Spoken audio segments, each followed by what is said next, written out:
Summer is coming, and there's an event Bruh, it's fucking. because her ex is attending. She's been searching and searching.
Oh, fuck.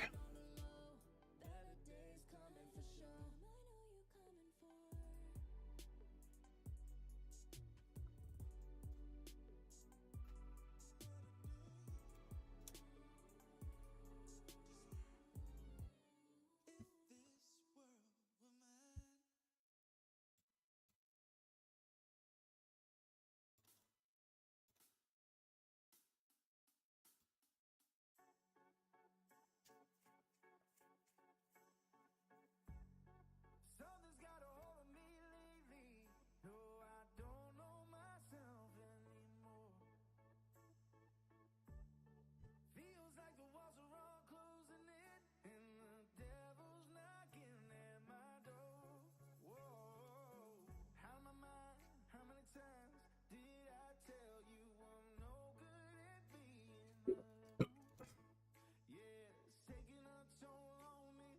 Try my best to keep from tearing the skin off my bones. Don't you know I lose control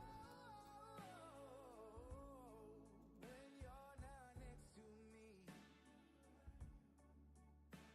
I'm falling apart right in front of you. Can't you see? I lose control when you're not next to me. Yeah, you're breaking my heart, baby. You make a mess of me. Problematic. Problem is I want your body like I feel like a bad habit. Bad habits hard to break when I'm with you.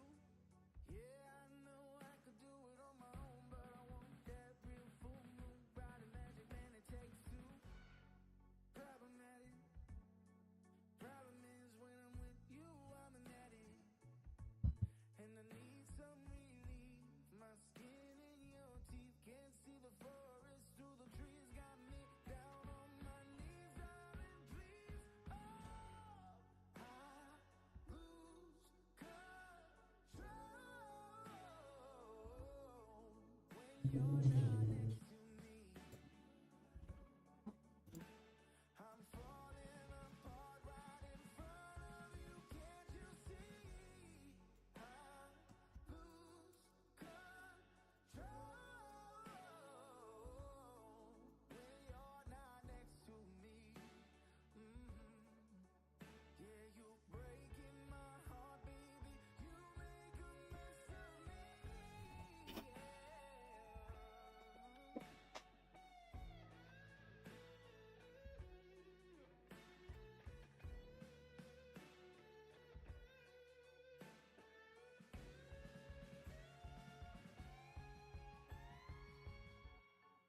I lose control when you're not here with me. I'm falling apart right in front of you. Can't you see?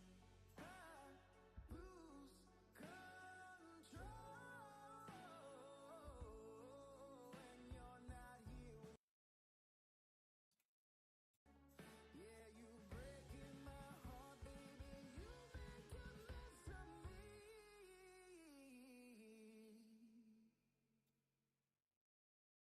Introducing Grammarly, like you've never seen before. Your all-in-one writing essential. Say hello to Humanizer, a tool that ensures that when you do use AI, it never sounds generic or stiff, adding warmth and nuance to your reports, presentations, pitches, and more. So, you're loving the structure of this email to your boss, but you're not liking how it sounds.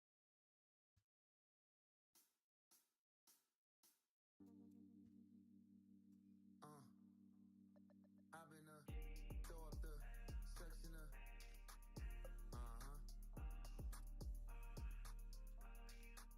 and I could push you in. First class up in the sky. I could push you in. First class up in the I've been throw up the section of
say you a superstar now, damn. Guess I am. You might be the man with us unless I am. Okay, I'll confess I am. Go ahead and get undressed, I am. Okay, cool, you on sunset. I'm about to slide, okay, I'm outside, okay. This lifestyle don't got many downsides. Except for the lack of time I get around my family. Making sure they never downsize. I got visions in my mom saying, wait, this house mine. Can't lie, I'm on Angus Cloud 9. I got him on the bandwagon now, about time. I ain't even got no downtime. Every time I speak, she say, yeah, that sounds fine. I've been throw up the sex in the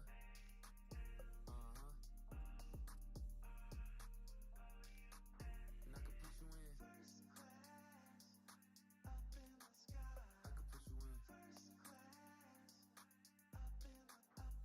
I've been throw up the sex in the and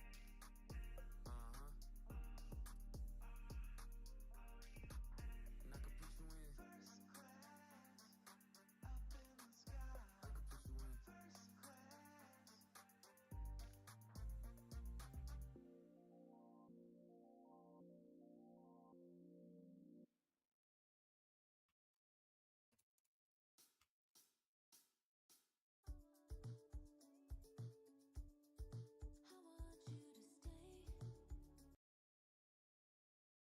Imagine being able to build an app with your name on it, just by thinking about it.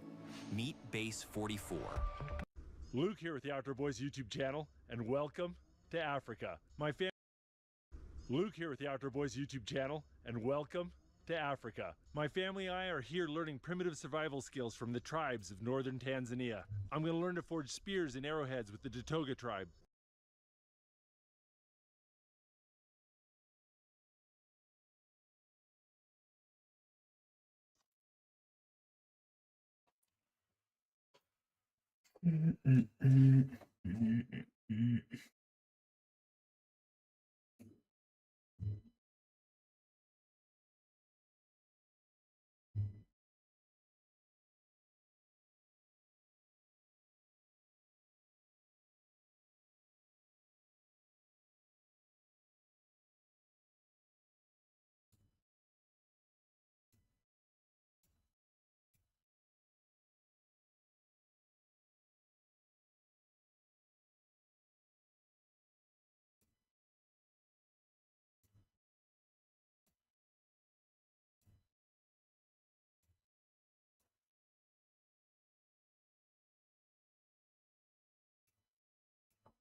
We're going to spend 3 days camping, hunting, and gathering wild honey with the Hadza. I'm going to learn about primitive fire making in a Maasai village. For the next 10 days, we're going to be seeing amazing sights and getting up close to wild animals. And we're bringing you guys along for the ride.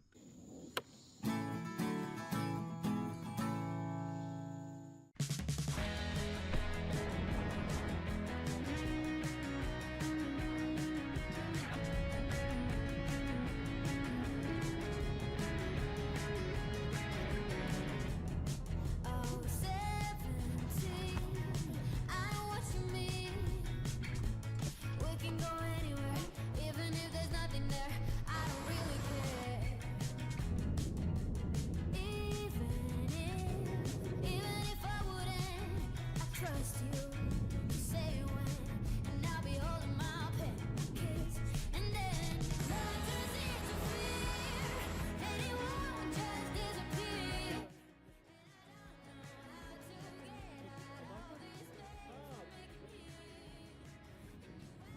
Welcome to the Kilimanjaro Airport here in Tanzania. So do you prefer to be called a boss or Mr. Masanga, or why would A bus. a bus? It's calling Kilimanjaro. I swear there's 20 people in that bus.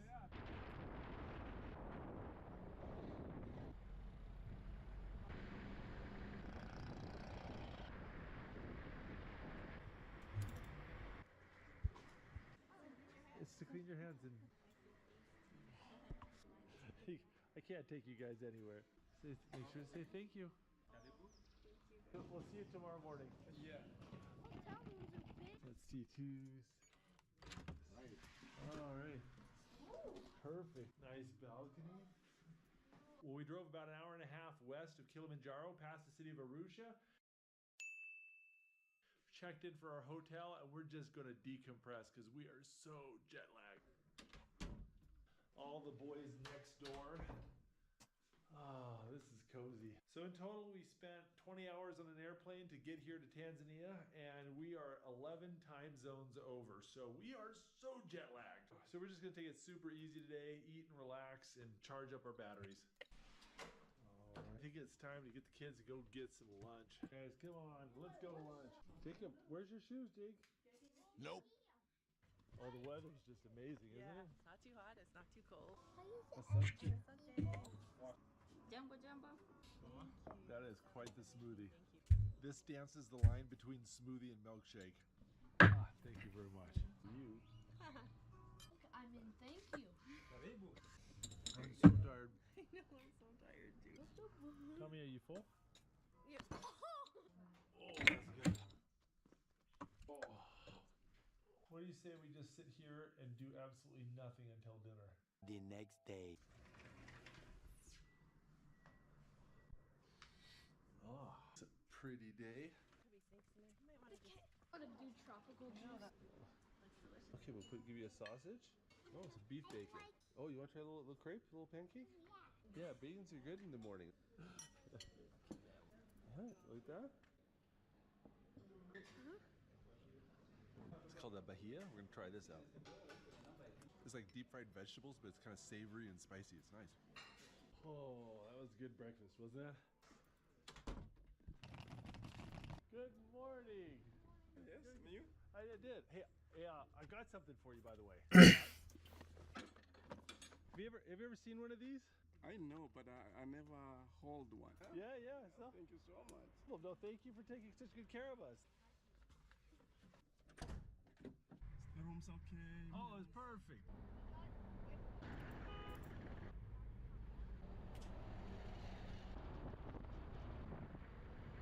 You guys ever tried red bananas? Yeah, when you make a miti imagine doing a Oh, those are beautiful. Something, but no. Who wants a red banana? Oh, those are good. There's baboons on the side of the road.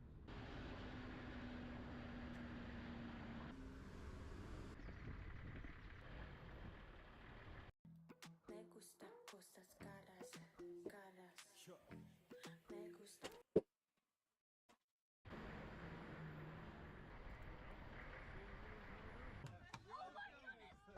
Hey, hello. Yeah, he's. Hey, Joel, how you doing? It's good to see you again. Welcome to Africa. Thank you. Karibu, as they say. Karibu. So, guys, this is my good friend Joel. Me and Jacob did a survival school with him in Oregon. About 2 years ago, was it? Yeah. Joel has been kind to arrange all of this for us, and so yeah, we were just having a great time. We're gonna take you into the Hadza. We're gonna take you in the real I'm African bush. excited. I'm excited for that. Something. So yeah. Oh, so that's good. Oh, wow. connecting. So this is the Ngoro Coffee Lodge near Karatu. It's the end of May, so we're a little bit before the busy season, and we've got this place absolutely to ourselves. Joel told us that we're the only guests in the entire lodge right now. Our family's got this entire house to ourselves. All right, here. Mama, we've got 2 units in here. I figured we could put the boys over here. Come check this out, huh? This is where we're going to sleep. Yeah, I want to Wow. And come check out our room. Yeah, look at this. Oh, this is gorgeous. This place is huge. Look at this huge lanai out there.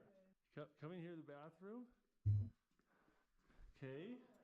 Got a nice little shower area. But here's the best part. Okay. Okay, step out. And look at That's so cool. it's like Japan. They've got the exterior soaking tub. Yeah, with a privacy banana tree. Wow. You like this? Yes, this place is amazing. This will be our base camp for the week. Gorgeous. So you can stay here or you can sleep on the ground with us this week. Which we want. Come on, let's go to lunch. So Mama, you happy with this? This place is gorgeous. Wow. Megan, where do you want to sit? Oh, the fruit juices here are so good. Ooh, watermelon and pineapple juice.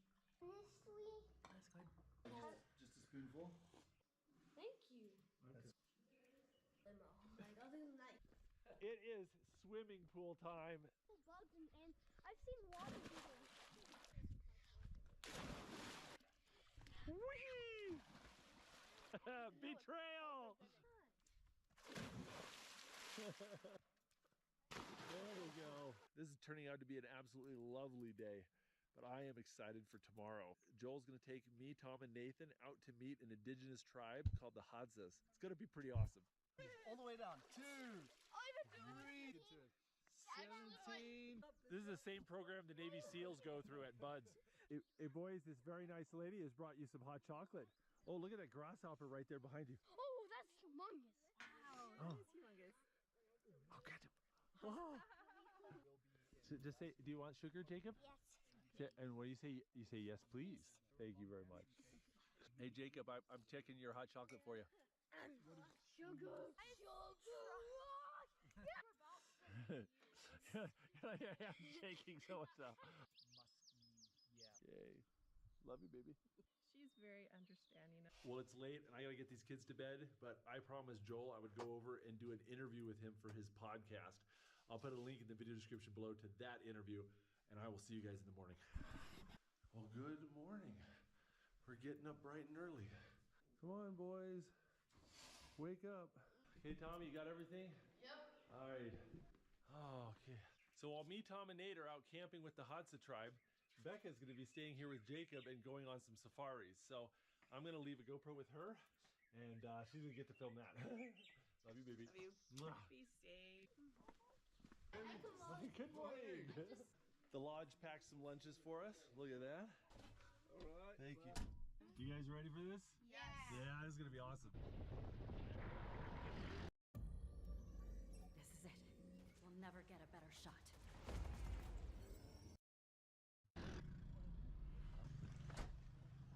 Welcome to the town of Karatu. This is my kind of place. What do you think of this place? Awesome.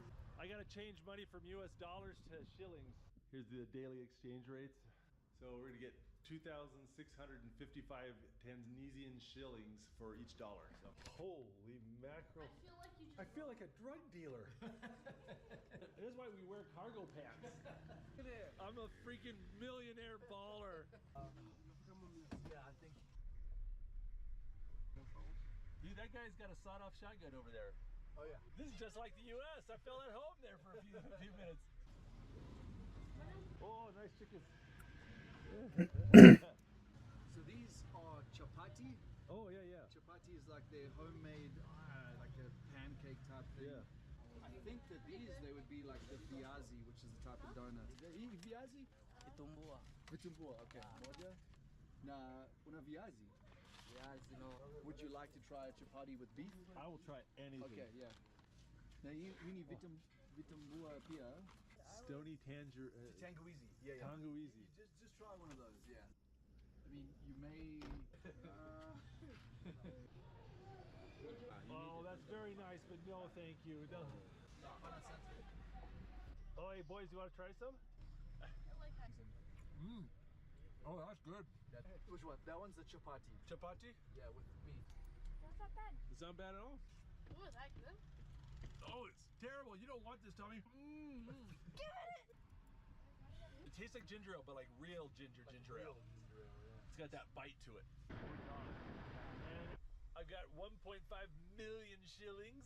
We've got some awesome snacks. Now we're gonna try to find some metal to give to a blacksmith to make knives and stuff.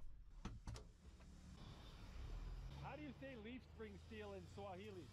We tried to buy some leaf spring steel, but the owner of the scrapyard was out in town, so we found this just in the parking lot, and they gave it to us for a little bit. I think that's a bent chisel right there. Yeah, that might be better steel. Yeah. This is low carbon steel, so that. Oh, there's a piece right there on the ground. Oh, that's perfect. Yeah, so 5,000. All right, that's the good stuff right there. Down half. Well, that's fresh cut too. That's still warm.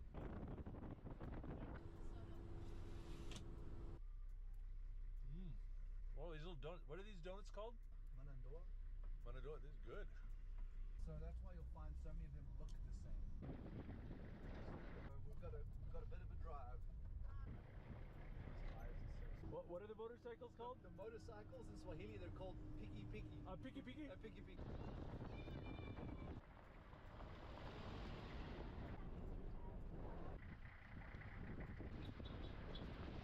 We're here at a little police checkpoint. We're going to pick up a guy named Mike. Look, this is Mike. Hi Mike, pleasure to meet you. Nice to meet you. So apparently those hills over there in the distance are the edge of the Hadza's territory, but we still have a little bit of driving to do. So I'm going to head back to the car.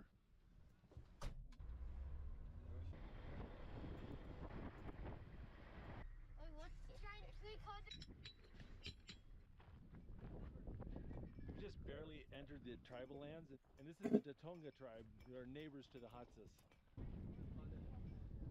We got this wooden fence they built around the buildings here, and they've got all these thorn plants in it. Keep the hyena out. Yeah, well, I can see why you want to keep those out, yeah? Yeah. Mike, what is it to say? See you. He's my son. Is this the corn where they grind corn? Yeah. Yes.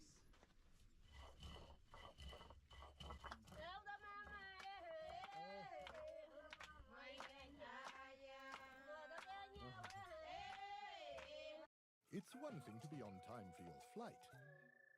It's another thing to have lightning strike.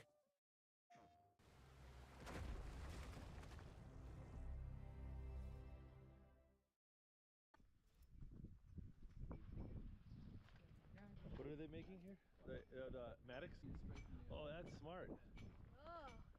This guy's straightening out the Matic handles. Say you. Say you. Say you. Say you. Gitarus. Luke. Luke. Ang Thomas. Amiaso. Amia.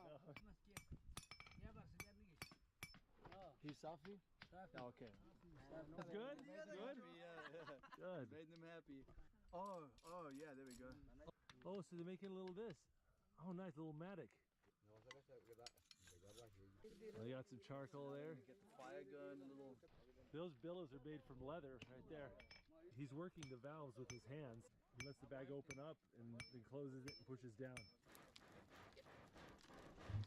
Are these for marking the cows? Yes, when you. Oh, so that's a tool that they use for making the Matic. Yeah. Steel for like a knife. It goes inside and seal these.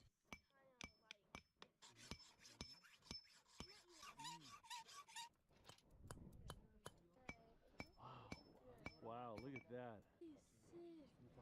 Oh, you make that from a nail, huh? Would he mind if I tried? That's the business end of it, they call it. Or here. Yeah. Gotcha. Let's try to spread it out. Spread it out. Oh, that's...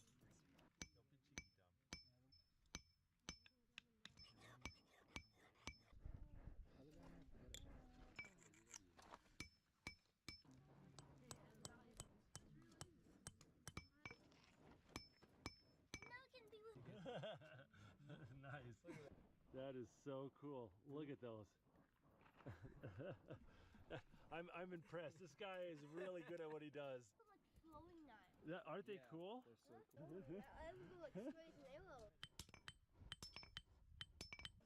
It's making a spearhead from a piece of rebar. Maybe this right here. This might, I think this is your.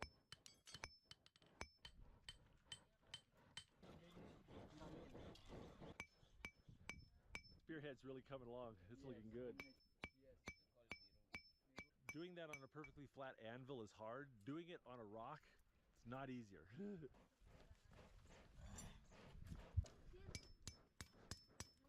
Oh, hey, pump it up there. Yeah.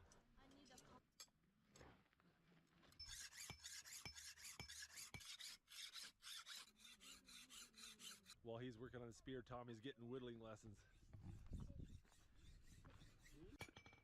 Ooh, yeah. Whoa. Whoa. It's good, yeah. I'm gonna buy this spearhead and arrowhead from him. 2, 3, 4, 5. Pembeni, yeah. All right, we got him gift wrapped. All right, boys, ready to go? Asante. Here.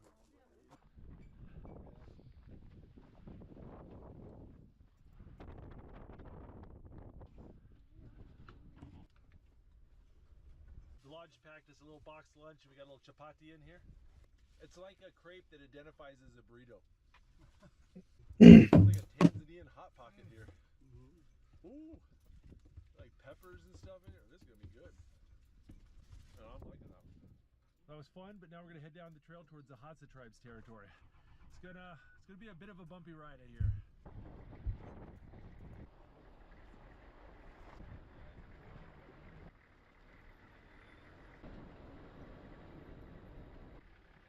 So we're seeing a plant on the side of the road that's pretty useful. We're gonna grab some. Wild sisal, the sisal plant. It's how you can make traditional rope. Oh, very good fibers. If you look inside here, all these the white part, that's all fibers running the full length. Have you got like a?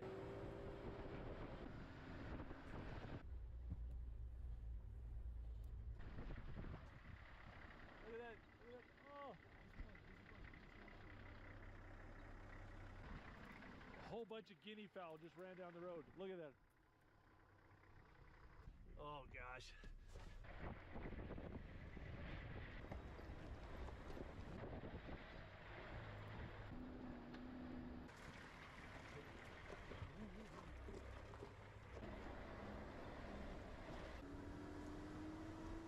We're gonna stop at a well here and see if there's any water. Yeah, no water in the well. The well is dry, but if we've learned one thing from Bear Grylls, what do we do? Drink your own urine. Drink our urine. That's right. We're asking the locals about water.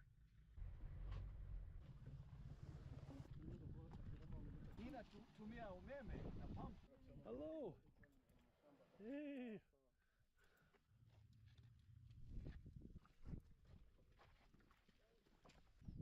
Well, see. Hi, Yuli. It's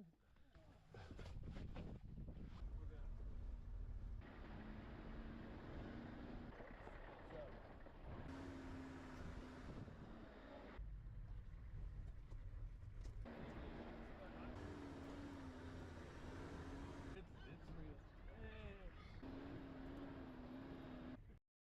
Hit refresh on your taste buds this cyber weekend at Domino's.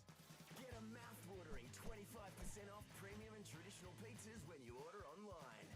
Cravings activated. Only at Domino's. It starts with a dream, ends with a story. Travel confidently with 15% off Allianz Travel Insurance. Search Allianz Travel Insurance today. This is a hazabe. Wow.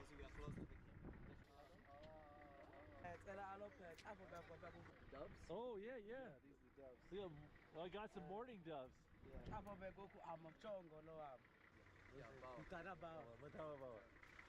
My son, Tom. Tom?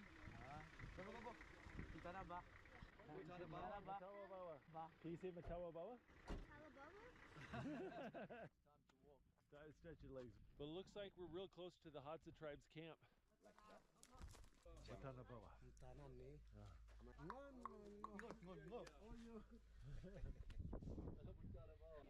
Mutanabawa.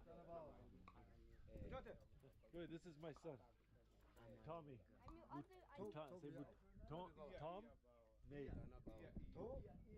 Nate. Mutana Bawa.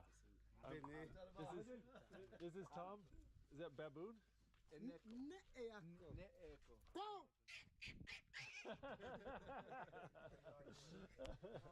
Yeah, this is their camouflage, and that over there that's a Jeanette cat. Jeanette cat. Oh. Oh, that. The last time we were here, we caught one and we ate it. It's kind of like a little feline. A little cat. Yeah, it's about this big. Oh. And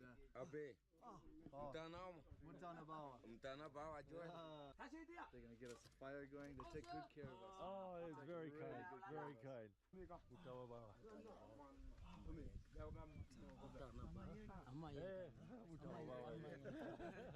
Wait, you know. So this is camp.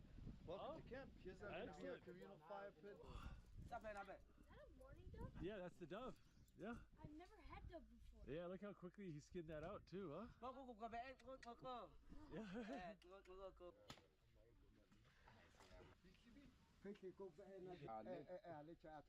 Hey, bud. Don't fall out of there. Come snuggle up. It's a little bit hard, but.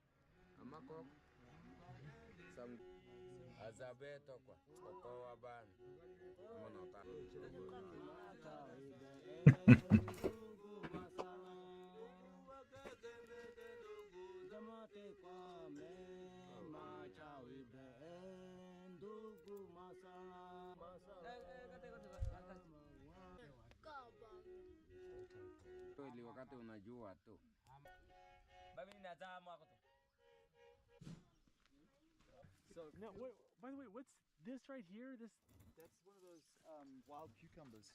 These are wild cucumbers? Yeah. Okay. And the problem is that they are very bitter. Yeah. It seems like 1 in every 50 seems to be perfect, and I've never been able to find a good one. So I'm gonna cut this thing open. that one's old. Oh yeah, that's like a. Looks very much That's what we ate. Like a Korean bitter melon. In the Asian supermarkets. Do they taste like a cucumber? They taste like a kiwi a little bit. Oh. It smells like it? It smells like cut grass. That's the top of it? Oh, what is this thing? Okay. Oh yeah, those are the melons. Now those are not edible. No, they're not edible. No, those they're not edible. they're so cool. They're like a monkey apple, I think is what. It's like a rock. Yeah. There was so many. Hey doggies. Oh, Mutanaya. Mutanaya. Mutanaya. Mutanaya. The baby over here is eating the ugali, which is basically just ground up corn. Yeah. Into a porridge, with some cooked up baobab leaves. Oh, look, they're already cooking up those birds that guy was shooting. Yeah, look at that. They got nice little doves. They got some corn maze and baobab tree leaves. See, you can see a couple up there. Oh hanging yeah. off the tree. So right up there. Use like a throwing stick or some rocks. Oh, here's one. Yeah. Oh yeah, there we go. Thank you. So what you do is. Did you? Oh, look at that. Can I smell that? I mean, I wouldn't say it tastes like a fruit, but it tastes really good. It's loaded with vitamin C. You pop it in your mouth and it's just like dry, and then it starts to get mushy and it tastes like a smoothie. So there's the shelf is. Everyone's got a little spot they've cleared off at the fire. It's their personal bedroom. It's cozy. Nathan, you want some food? Right, because I'm not responding. Why don't you go and dish up some rice? Over here. Oh, curry. Look at that. That looks delicious. Hey boys, you want some sweet potato? Oh, it is a yam. It's getting late, so everyone's kind of heading back to their little bedroom areas, and we're gonna eat some food by the campfire. And look at this. That is good looking. And they We just got done with dinner. We're sitting by the fire and we looked up and the stars are so bright right now. You can see all the constellations, and it's constellations we've never seen before. This is actually our first time being in the southern hemisphere. What do you think of the stars? Is that cool? Huh? Let's make sure we get a nice flat spot. We also have I said I would. Well, we have some big adventures planned for the morning, and we want to sit here and watch the stars tonight before we go to sleep. So I'm going to turn off the camera, and I'll see you guys in the morning.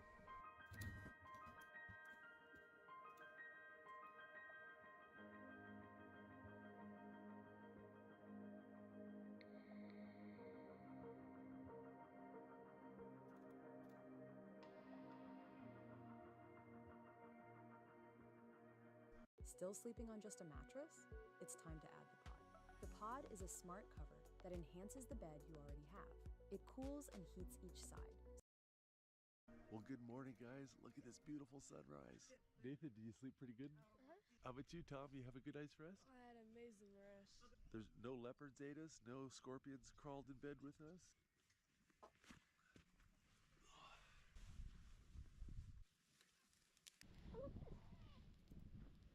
There we go.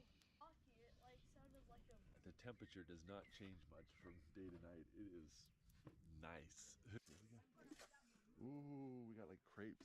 Yeah, I think. So I should let it burn out. I do enjoy eating 3 meals a day, but if I'm not... Bastante. Antidote for snake bite. Makes it into a tea. Oh! Yeah. Yeah, there you go. Guy has a stash of snake bite anti-venom. So they make it into a little tea and drink it. There's 3 types of really deadly snakes here. There's the puff adder, the black mamba, and the spitting cobra. Thank you. Asante. We got breakfast out of the way. We got our snake bite anti-venom in our pants. We're gonna go look for some wild honey and go hunting. Awesome.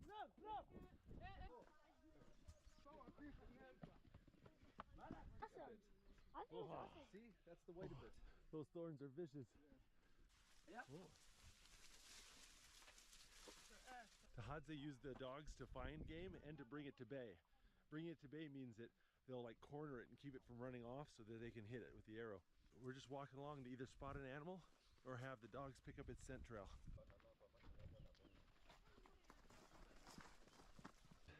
Baobab pods. Just tons of them. They're really tasty.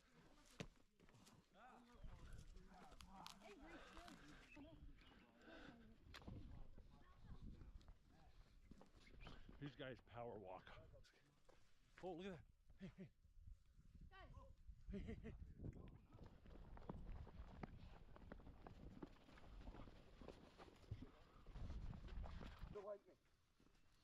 It's all the way over there.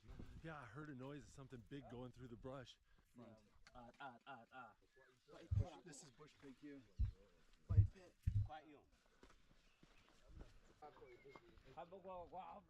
Oh, look at these. Look at the size of those grubs. They got wicked teeth on them, be careful. Those may be edible, but I noticed they didn't eat any of them. No. That's all the information I need to know. You know, the Hadza's hunting territory is getting smaller and smaller, and there's a lot more agriculture and stuff happening here. Somebody's dug out a bunch of clay and formed it into bricks, and they're laying it out to dry. As soon as it's all dry, then they'll start building their house.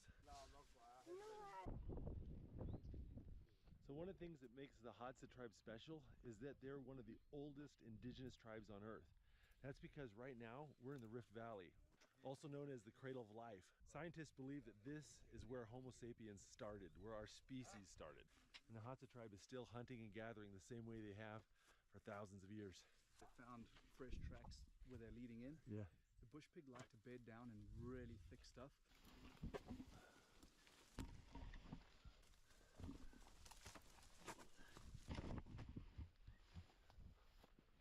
Check this out. At some point, but look at this guy. That is crazy colors. It's dead. Yeah, it looks like something's eating its head off.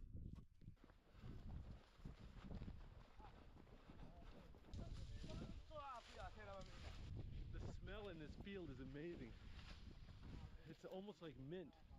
Oh, there's a big flock of guinea fowl right there.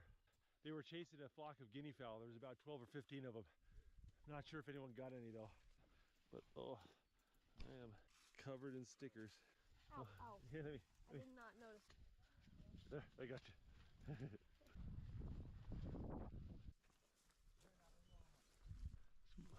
Look at this, more of these wild cucumbers. What on earth is this thing? And look at that. What is this? These are just fruits, but are not eatable. Oh. Oh, that's cool. So those ones right there have poison on them. That black stuff on it is poison. So there's the poison. Oh, so they smear that little poison on the shaft there. This is a sorghum, one of the oldest grains on earth, I believe. Some of the neighboring tribes will farm, and this is sorghum that they planted here. So they're going along the edge of the field looking for pigs. Yeah, they're not edible. What, do you know what they are? I don't know what they are, Mark. You guys got a lot of really cool things that look like you should eat it, but you can't. Joel grew up here in Tanzania, so he speaks Swahili, but the Hadza speak Hadzani. And Joel knows a little bit of Hadzani, and the Hadza know a little bit of Swahili. So between the two of them there, they can kind of get through. But our other guide, Mike, speaks like 5 languages, including Hadzani. Got the arrow back scratcher. Just don't use the poison one. Watch out, watch out. Okay, let's do it. You can follow if you want, Yeah. but I'll watch the boys. Okay. Boys, don't run. Okay, you just stay. You gotta do that.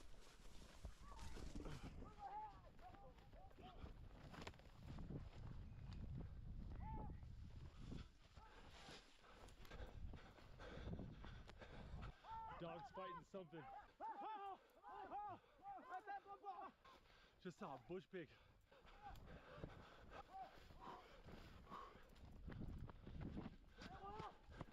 I just barely saw the back of the bush pig running through the grass and the dog's chasing it. Oh, I'm so worried about getting lost. Everyone's paying attention to the pig and not to us. Nobody would notice if we weren't behind them.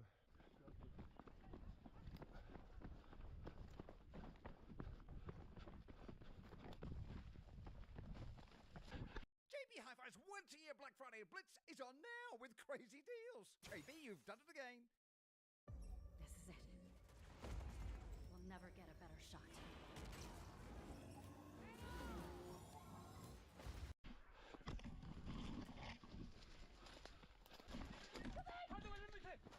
You stay there, Tom. Get up that tree. Tommy, stay up there.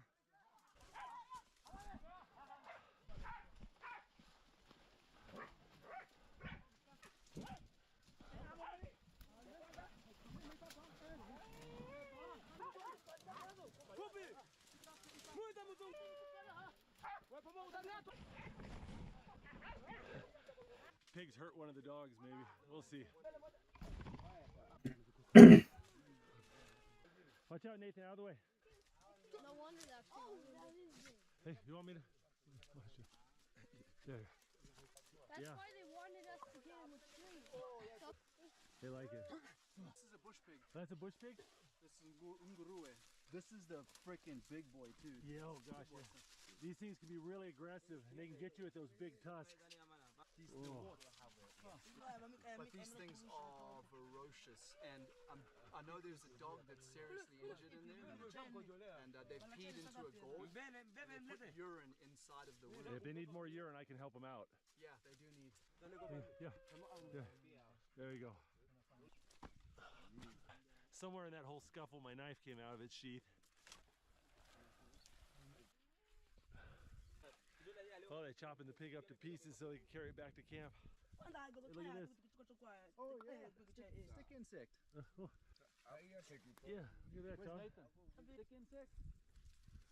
Look at his head. I've seen brown.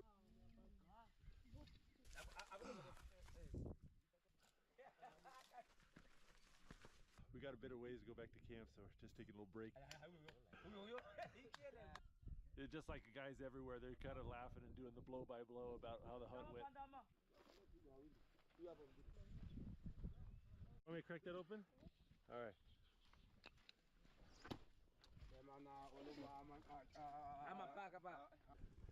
That stuff's good, isn't it?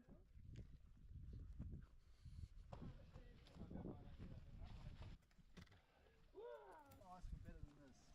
Oh. Baking. You made this? Yeah. What is that? Oh, What is that? making camp bread. That's I can get down with that. There's a man after my own heart. All right, Tommy, you taking firewood to go cook the pig?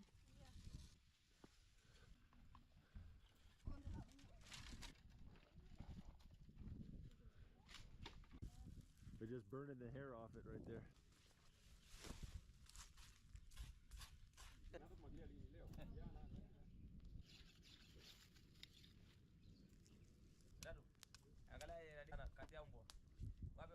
They got some of the stomach lining and the liver on sticks there cooking next to the fire, and these guys are butchering up the rest of the pig.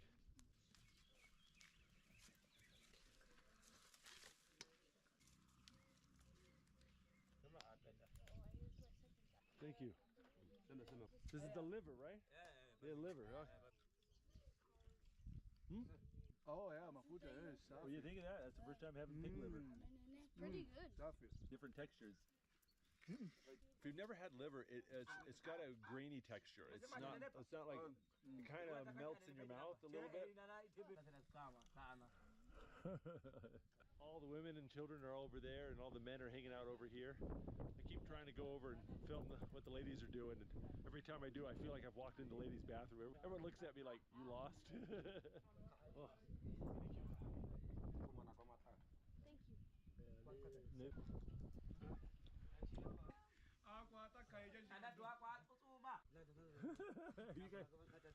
You guys are fast. One of the guys just put a wild bird egg in the fire. That was a Franklin egg? Franklin egg. Like the eggs you get at the store, they're unfertilized. The baby chick in the egg was a bit too far along, so they gave it to the dogs. It's a little bit of a crapshoot when you eat wild eggs. A little fetus or whether it's going to be a baby bird.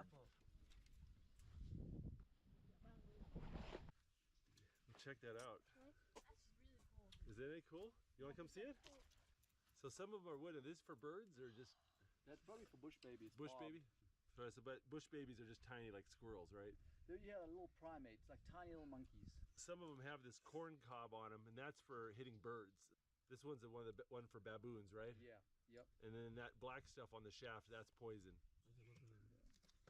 Oh, you guys are strong. Yes. That is cool. I lost my little puka knife running around in the bushes chasing the pig, so I think I might have to make a new knife real quick.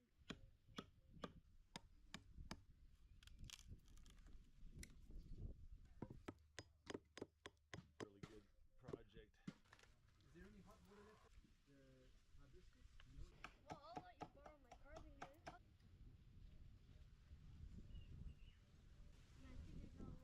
Gonna heat up the end of this, burn it in there. That's the plan anyway.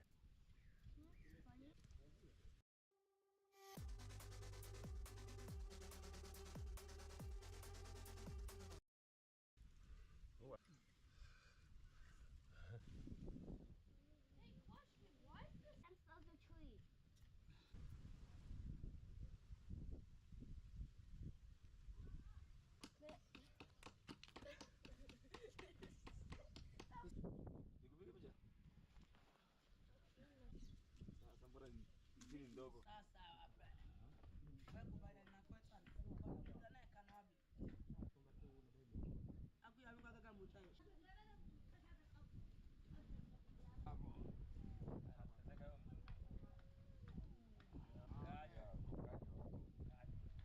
Yeah, I'm gonna make the handle a little smaller now.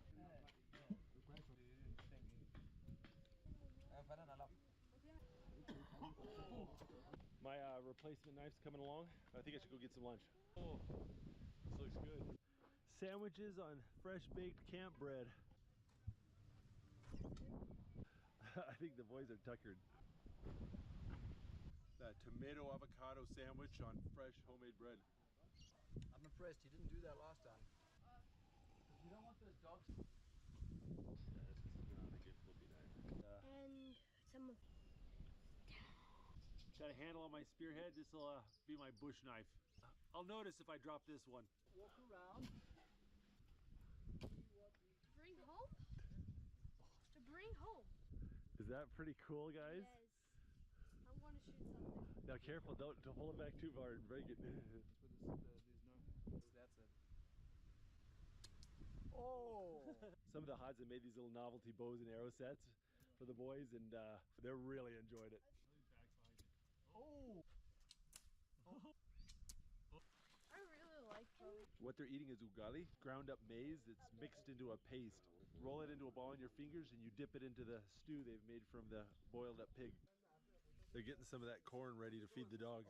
So they're taking the scrap pieces from the pig and mixing up with the corn paste. And some of the gravy's getting mixed in there too.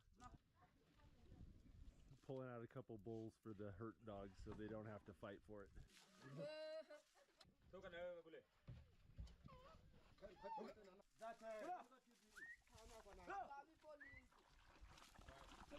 That's a lucky dog right there.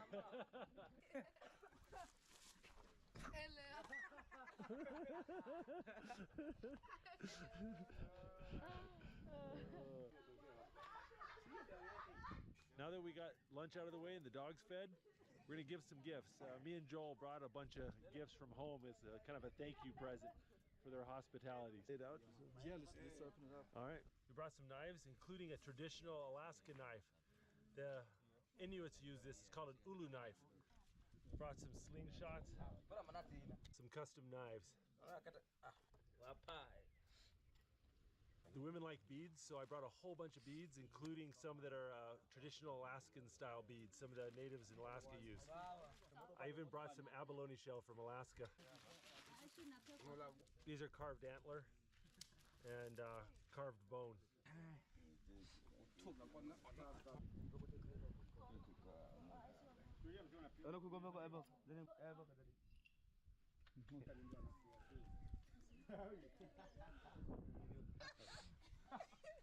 Hi.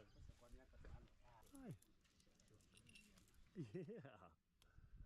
Oh, you are cute. That one seemed to be a hit.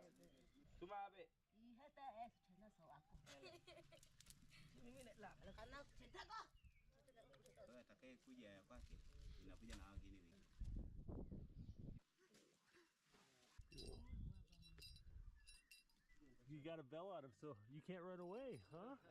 That's smart. I've raised 3 kids. I know what a good idea that is. But now we need to deal with Nathan. Did you get stung by something? Yeah, where is it? What? Yeah? Got stung on the arm, huh? Oh yeah, that's... And a fly went to my ear. I think Nathan's got something in his eye. It's getting boogery and puffy. You gonna take a little nap, buddy? Just cocooned himself. I want to make a sheath for my knife, so I asked him if there's any hide that I can use. So they're gonna see if they got any scrap pieces of hide.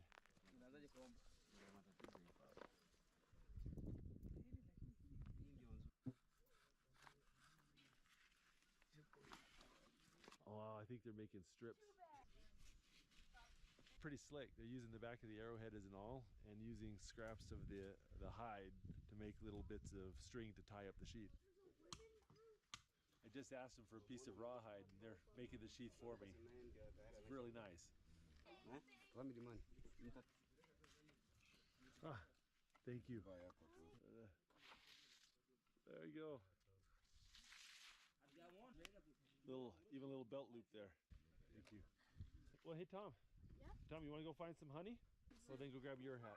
One of the things the Hatzas are known for is collecting wild honey. So we're gonna go and see if we can't find a wild beehive and get some honey. The bees like to make hives in the baobab trees, so they're checking those.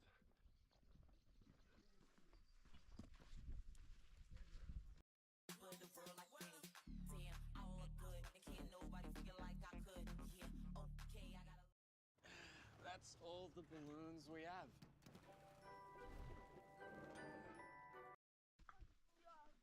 Oh, you got a decent looking cucumber?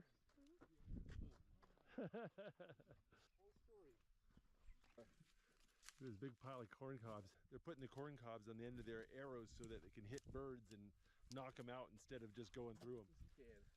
Oh. Right. Oh yeah, there's a hive right in the little crack of that tree. Oh, there's a different one. Okay. The morning they saw some One of makes kind of save it for later. It makes sense. Yeah.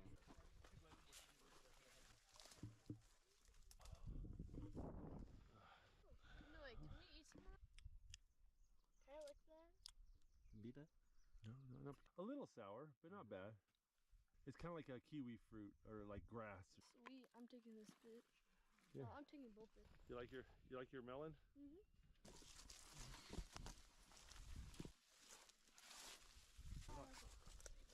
Oh, there he is. Go, go.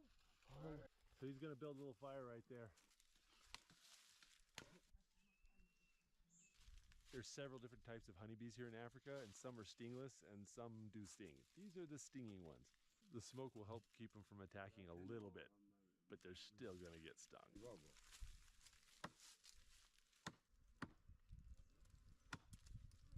Check much of cook. Little air. I'm just trying to hold really still and not draw attention to myself.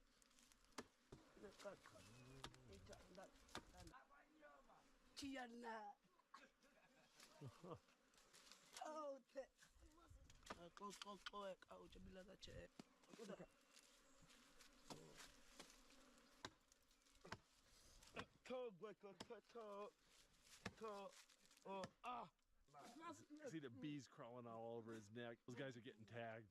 Oh, look at that. That's a big chunk. Okay? Oh,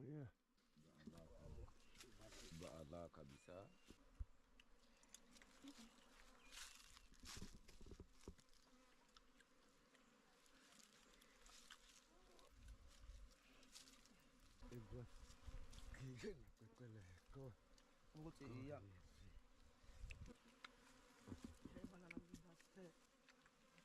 Oh, look at all the honey just dripping out of there. It's like pouring out.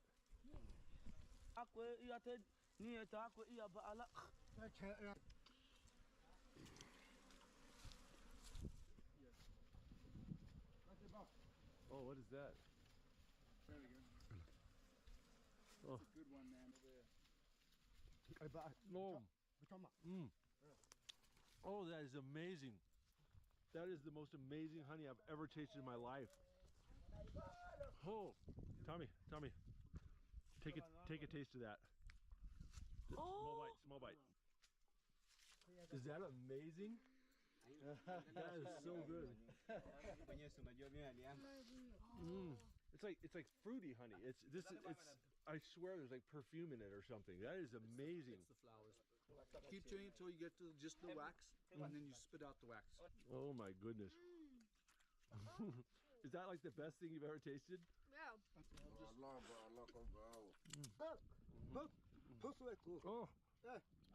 Oh, thank you. Oh, it's so good. Oh, that piece was like,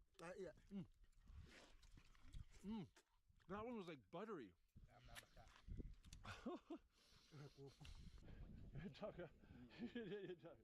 That guy took a lot of bee stings to get that. Tommy, is that amazing? Yeah. This is the larva.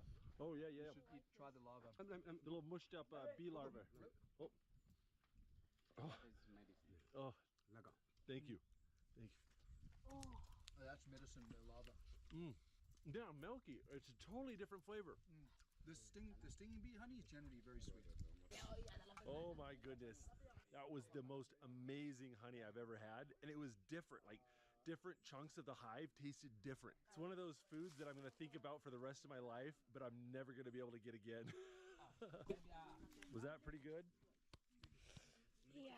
That was pretty good, huh? I think I was pushing my luck on that You were one. just standing there trying not to be noticed. It was like Winnie the Pooh. I'm just a little black rain cloud. Nobody. Oh.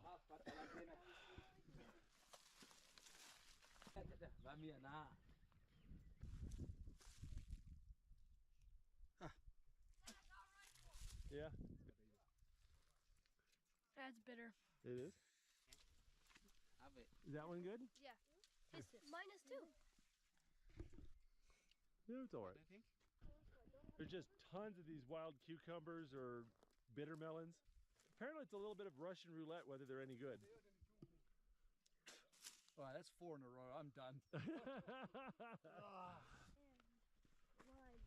You were not exaggerating when you said this was going to be awesome. Yeah, the problem is that the amount that happens in one day, it's just hard to digest. Takes sometimes months. This has been great. The boys have been having a ball. By the time that sun hits the horizon, they're going to be Oh gosh, yeah. I couldn't ask for better when it... There's a baby cow. cute little baby cow is following us. He's mooing for his mommy and can't find her. All right, I think the herdsman got him. Mommy would have liked that. Even when your room is 30 degrees, your bed can be 13. That's the pod, a cooling cover. I'm sure it's a mountain lion. That's a guinea fowl, right? Yeah. Oh, nice find. All right, there it is. It's in your hat. Tommy, look. The nest. It's a weaver bird nest. And this one's old and it's been abandoned, but they fly up in here, and then you can see the nest pod is actually over here. Oh, it's like a little basket. Yeah. That's a weaver bird. They get much bigger than that, some of the weaver birds, right? They get much bigger than this, yeah. But it's quite interesting. They'll go through all the trouble to make this nest, and then the female will fly up and take a look at it and be like, no, not good enough. Oh. So they're going to start all over again. Yeah, we've all been there.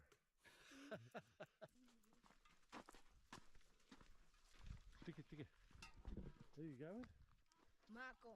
Oh, nice. Marco. Good job.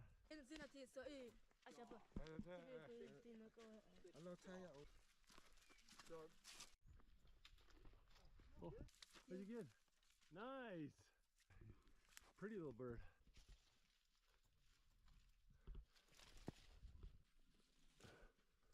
Take it. The berry?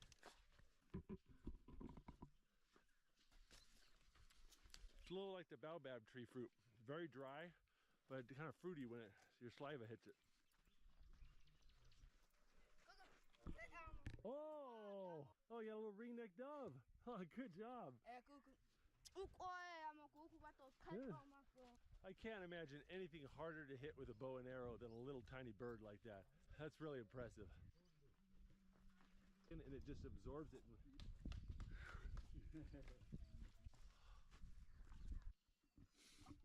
You enjoying your melon? It's like a smoothie. Wait for me, just for the. It's been a pretty amazing trip, huh?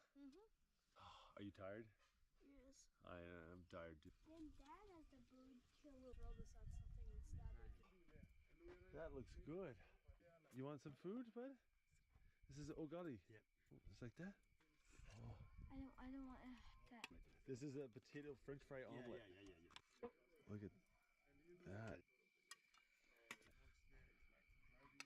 This is that mushy corn maze that they were eating earlier. And scoop up some of this fish curry. There you go. I like it. They were sitting around a fire. Well, I think it's about time to go to bed. I'm exhausted.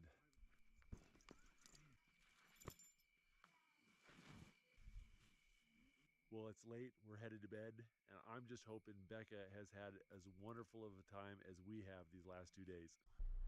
Well, Jake and I, we're on a safari at Lake Manyara National Park. What animals do you want to see? All of them. Me too. Look, the top comes up. Whoa! This is fun. I know, what? Look, Jake, do you see the baboons? Oh my gosh, it's Monkey D. Woofy. He's moving.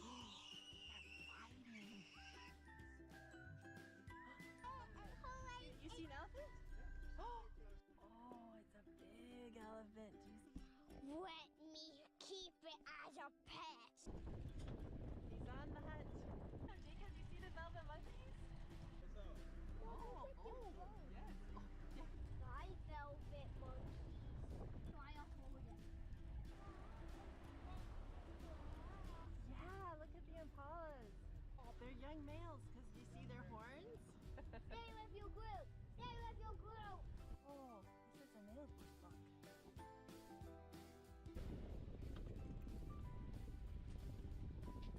We found the giraffes. Oh, I'm so excited.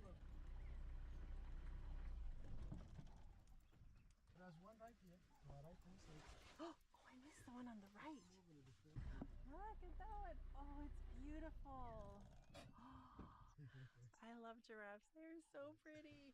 I want a giraffe to eat. Oh my goodness, is that one too? Jacob, look out the window. That's really cool. Oh, it's a full grown? Oh, it's not a baby, Jacob. Bye, Dick. You're cute. Jacob, I miss Daddy and your brothers. This is really fun. I'm glad we're doing this. Jacob, there's a little zebra. Look at the baby. That is so fun. Jacob, you said you want to ride a zebra?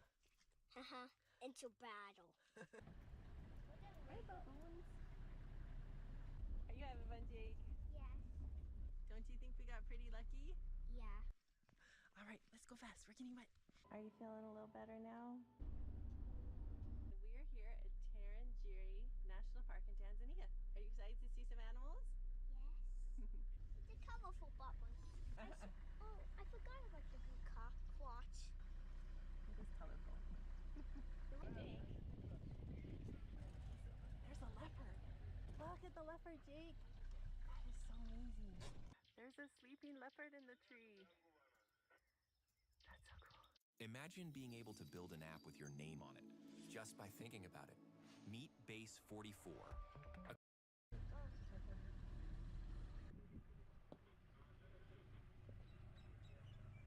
We got to see lions.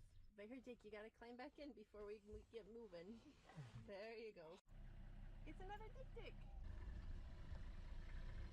Whoa!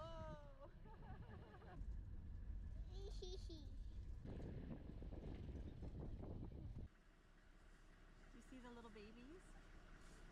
That was cool, thank you.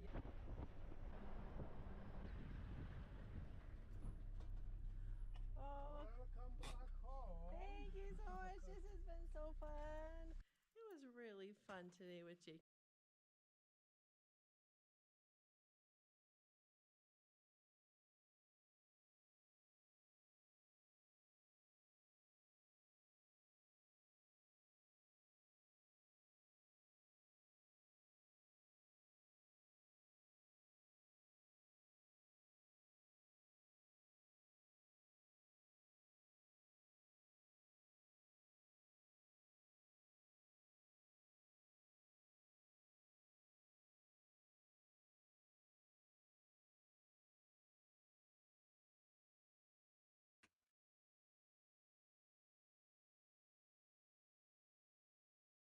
In Safari.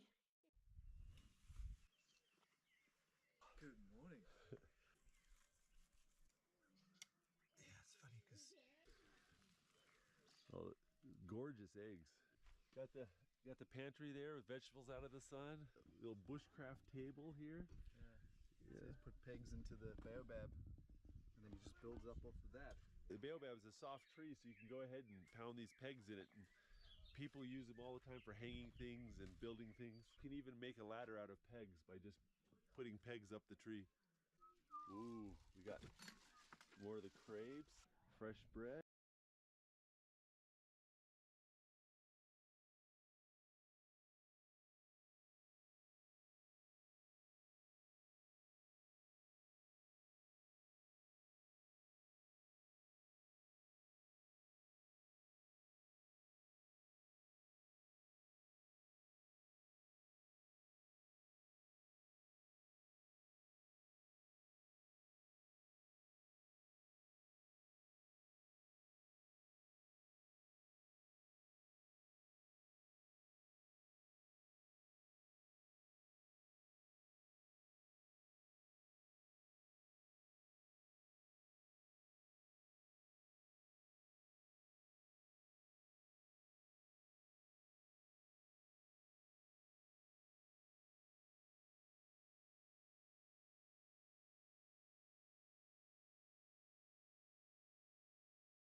Yes, sir.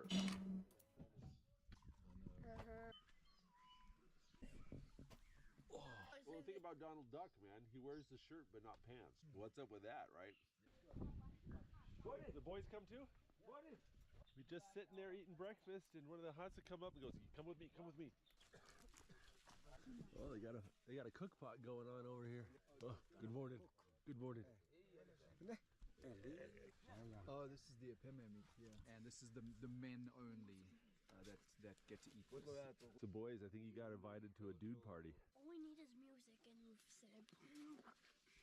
So this is a special stew that only the men eat. It's the tongue, the chest, the belly meat, the lungs, the heart. So I think we're gonna have second breakfast here in a little bit.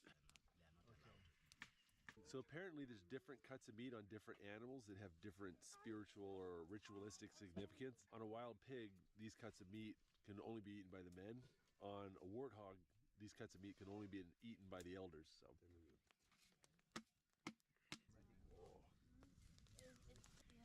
That's an awesome knife.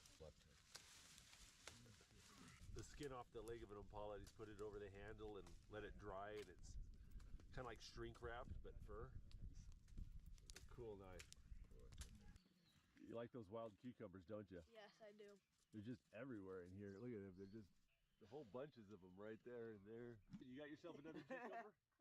Is that one good? Yeah. You're getting messy there, Nathan.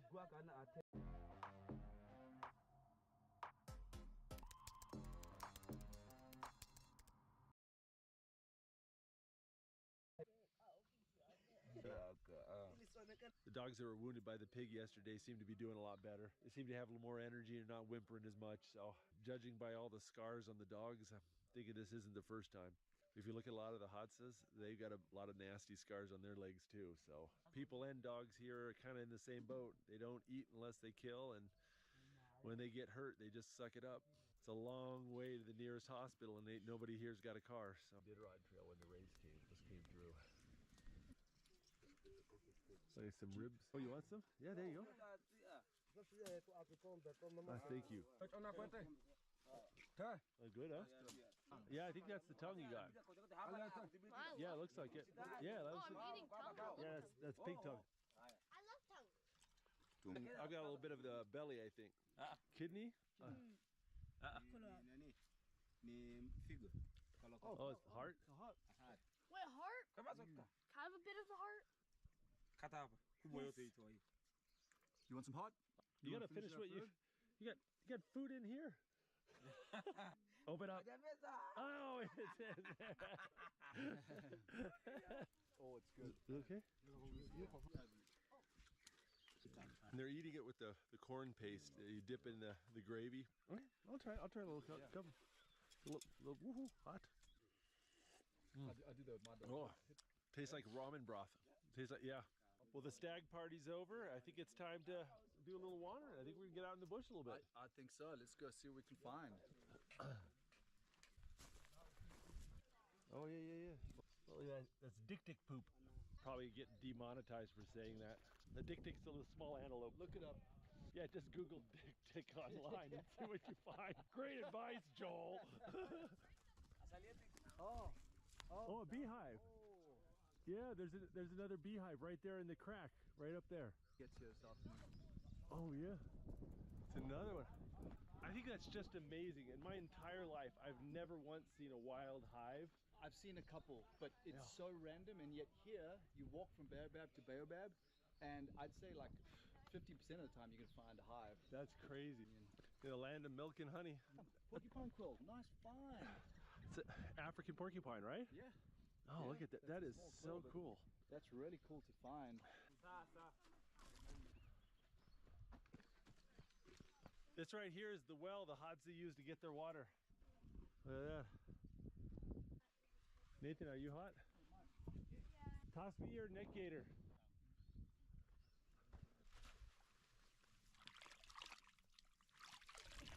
Put that on. Tommy, put that on. Does that feel good? Oh, it does. Good. Okay, run and catch up to them. You got to get in front of them, okay? Every day, twice a day, the women from the Hadza tribe come down here and fill up their water jugs And you notice the Hodson never carry water with them into the bush. They just drink in the evening or in the morning and that's it. I'm drinking water like I'm a fish and they're barely sipping it. Yeah.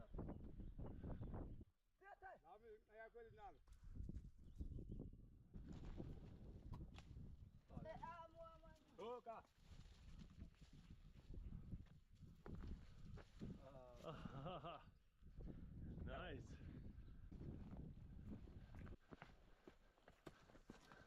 This is the tree that they used to make their bows out of. It's a MuSt. MuSt tree. Oh, thank you. Look at that.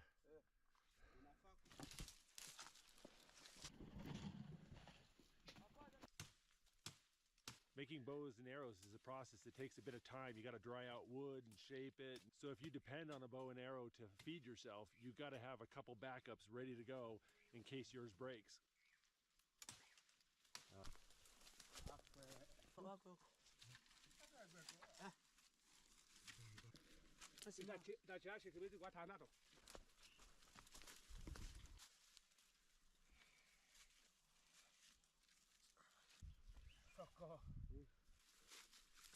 Oh, found some eggs. Here, I'll hold them.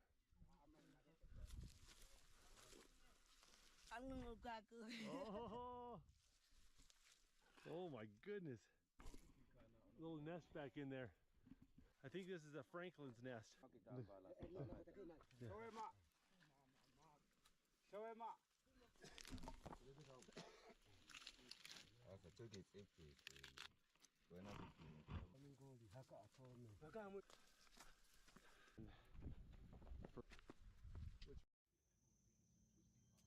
Can't get meatballs off the mind? Just sizzle, pour, shake, cheeky, and answer big cravings with big flavor. Master Foods, you made it. This is it. We'll never get a better shot.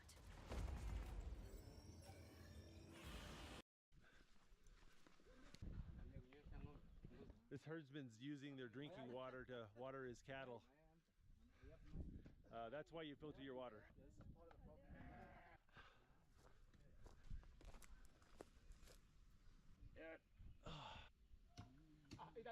You hold those staves, they feel hefty. They're dense spec, but I know that they typically will get 7 or 8 years out of a stave. Do they just rough it out? They rough it out and then it'll dry quicker. So they'll just reduce the stave. Hack. Gioni. There is another one, a little bit similar like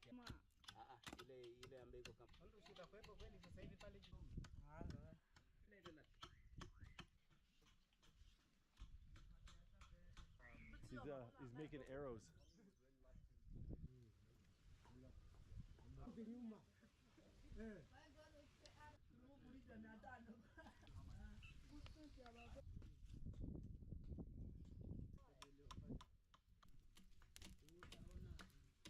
I can hear a boss coming with the truck. I think that means Becca and Jacob are here. Hey! Becca!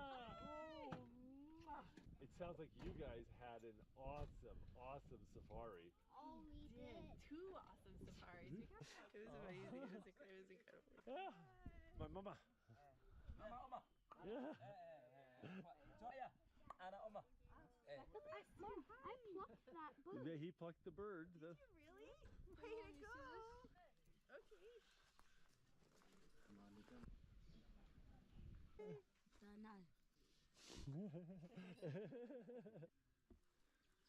Once all the bark's off and the bows have kind of got their rough shape, they leave them to dry for about 2 days, and then they can finish shaping them. Look at that, he's planing it round. He just... What is the point the tip made out of? He has to do that perfectly vertically, otherwise the arrowhead will go in crooked and the arrow will fly crooked. Yeah. That ain't coming out in a hurry. That's gorgeous. Oh, that is so cool. That is beautiful. This arrowhead's for baboons. They put a bunch of poison on these little mini barbs and they shoot it into the baboon, and then the baboon can't pull it out, so the poison does its job.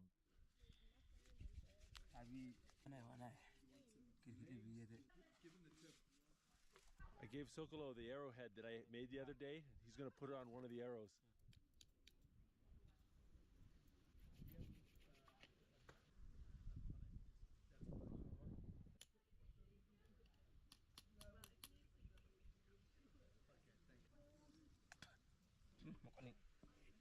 He's putting the sinew in his mouth there and getting it wet. So this right here is animal sinew. It's the tendons from a big animal. And when it's wet, it's stretchy and malleable. And when it dries, it's hard. So they wet it in their mouth, wrap it around the arrow, and then let it dry. Oh, that's beautiful. Look at that. Guinea fowl feathers right there on the end. Is your dove ready? Yeah. Gonna have some dove leg? Tell me. I actually have the wing. Oh, the dove wing, nice. Hey Becca, you want to come and eat some morning dove? And whatever you don't eat, I'm sure Tommy I'll just start with this. Sure. There you go. Try Yeah, yeah, go give it a go, yeah. Tastes a lot like chicken, really. Yeah. It's good. It's just for us. Oh, that was nice. Hey, oh, babe. It's the heart right I here. think that's the heart, Tom. Is it edible? Of course it's edible. Yeah, it's edible. I'm eating the heart. No, let me have some of it too. I want Nathan. No, yeah, hey. No hogging the organs. Not a conversation I thought I'd have. Tommy, are you chewing on the head? No, I'm eating the brains. It kind of tastes like butter. Tommy's a zombie. He's eating brains. It's Yeah, because I want brains. it's because the brains Hey, Jacob, are want full some of brains? fat. No. Tell me, what are all the things you've eaten so far? I've had boar liver, boar heart, boar tongue, a dove crop, dove heart, and dove brain. You had bee larva? I had bee larva. Now, Tommy, you know what this means? What? You have no excuse for turning up your nose at anything we give you. I was just thinking that. Yeah, we know you can eat it. No more excuses. Ooh, we got fried rice. Dehydrated? Yes, I'm not. Yeah, what you thinking? But I couldn't figure out, like... Me and Nathan had an idea. We're gonna make baobab juice. We're gonna take all these little seed pods. We're gonna put a whole bunch in a container. We're gonna hydrate them and see what happens. Oh, nailed him. All right, Nathan. Set yourself free from having to hide from your kids, free from the expense, from coughing and running out of breath. Set yourself free from the smokes and you'll be free from all the crap that goes with it. Visit besmokefree.com.au to find out how. It's one thing to be on time for your flight. It's another thing to have lightning strike. Oh, that was the perfect shot. Here. Good shot, Nate. Perfect. Here, they're fuzzy. Here. Fuzzy.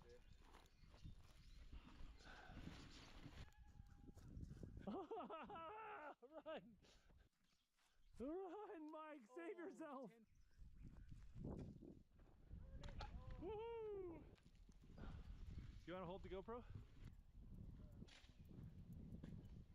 We got a bag full of baobab seeds, and I'm optimistic that I might start pronouncing baobab correctly. Your wife you have. Yeah. Okay, let's... Okay. All right. That's a big one. Start to cracking. See Dad's bottle? All right, we got our baobab seeds here. All right. Look at that, it looks like a boba. It's a baobab boba. Say that 10 times fast. See how thick it is? It is very good. It's interesting. It is a little bitter than the last batch. Yeah, let's add some honey to it. You want to try the baobab smoothie? Does it taste good? Yeah, you tell us.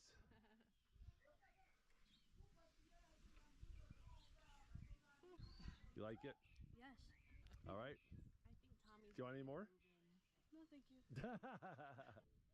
That has like baobab nectar right there. No, it's normal. Yeah. Yep. The kids are going to play with the Hatsa boys up in the baobab tree. Oh, look at this, Jake. They're going to make you a ladder. Hi, guys. Did you guys climb up the pegs? The axes have put Jacob's little and can't quite get up into the trees, so the Hatsa are going to make a little baobab ladder. Look.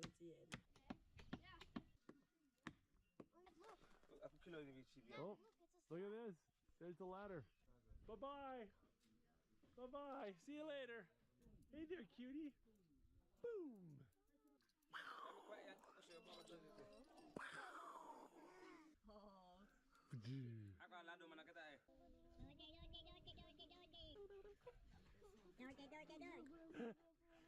It works on her too. After killing that big pig yesterday, there's plenty of meat hanging up in the tree, and so everyone's just sitting around and working on bows and arrows and beads and and playing in trees. In order to get money to buy the cornmeal and the arrowheads and knives and things that they need, they go ahead and make little arts and crafts and will sell them. We're gonna go ahead and buy some. This one was made with the some of the beads we brought. I think that'd be great to buy. Yeah, yeah. That's the bow made by one of the most significant elders that you'll meet in Hudson-land, Mokoa. Nube'ea. Okay.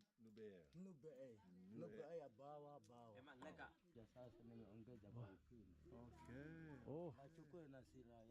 Oh. Look at that, dude. Now that's the real deal right there. The old man in the village let me go home with his bow and his arrows. Look at that. You can see the blood stains on it. That's really cool. That's 2, 3 plus 50,000. Nubea.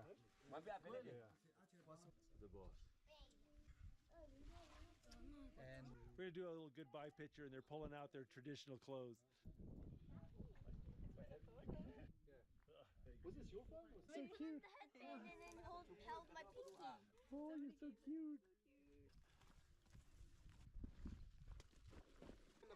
She said they want to sing us a song.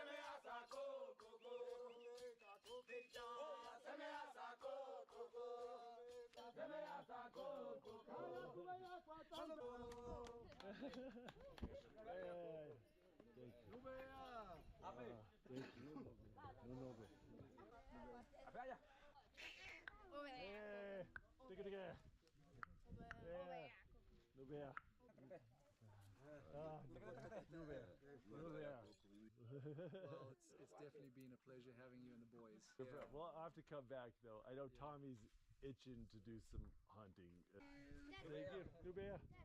Nubea. Oh, guys, was that awesome?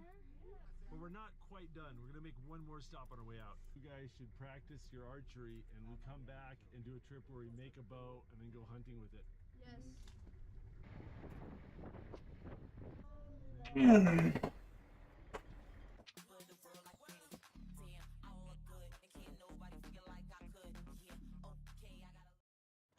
That's all the balloons we have.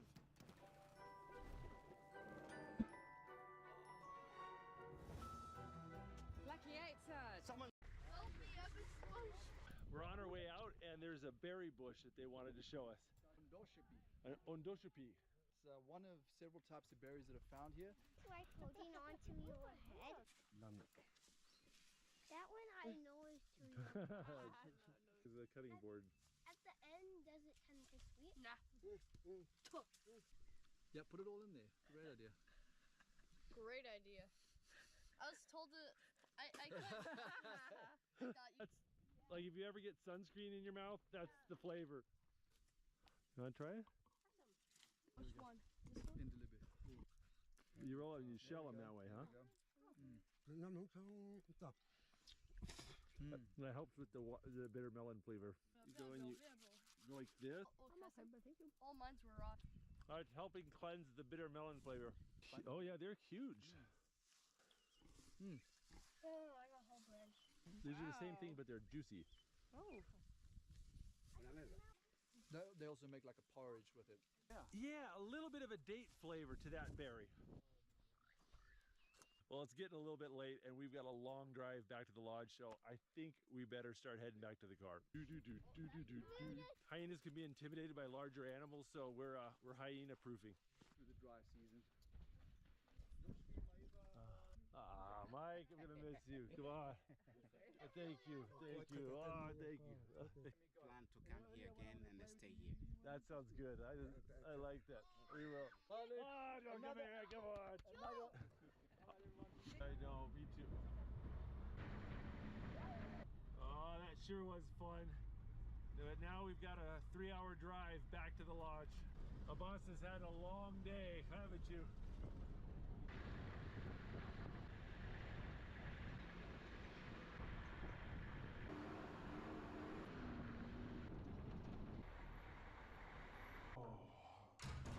Oh, it is late. We are going to bed, but we'll see you in the morning. We're going on a safari. I love this lodge, and I love the fact that we have our own little cabin, so all of our chaos is in one building. Oh, it's looking good.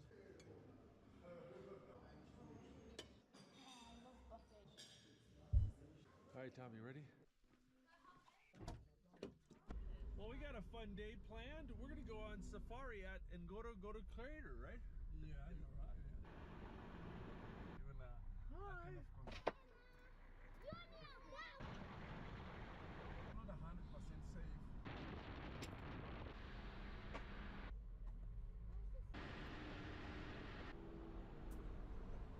Ngorongoro is a giant volcanic crater full of animals, and we're climbing up to the rim of the crater.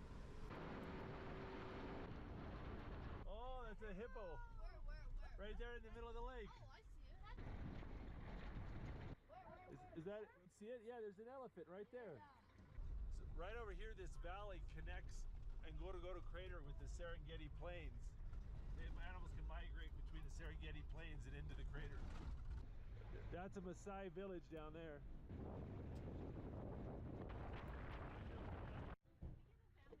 There we go, that's our first glimpse at the crater. These safari cars are actually pretty cool. The roofs pop up so you can use them as viewing platforms. Gives you the benefits of a convertible, but still gets you shade out of the sun.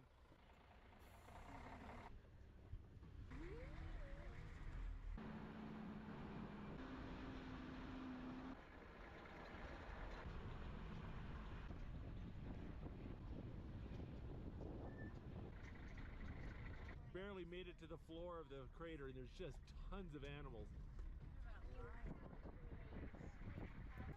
Holy crap. Oh.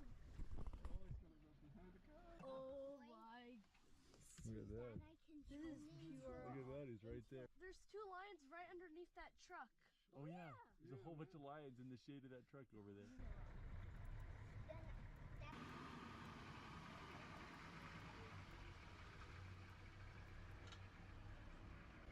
What do you guys think? Is this pretty cool? Yes. Yeah, we barely even started. Those are Thompson gazelles right there up close. Those are Cape buffalo out there by the watering hole. The 2 behind the wildebeest are the elands. I mean, we've just barely started. There's just hundreds of animals here.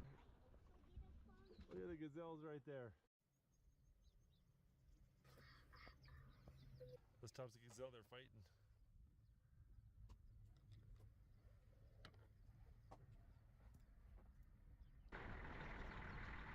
Oh yeah, look at the big flock of flamingos.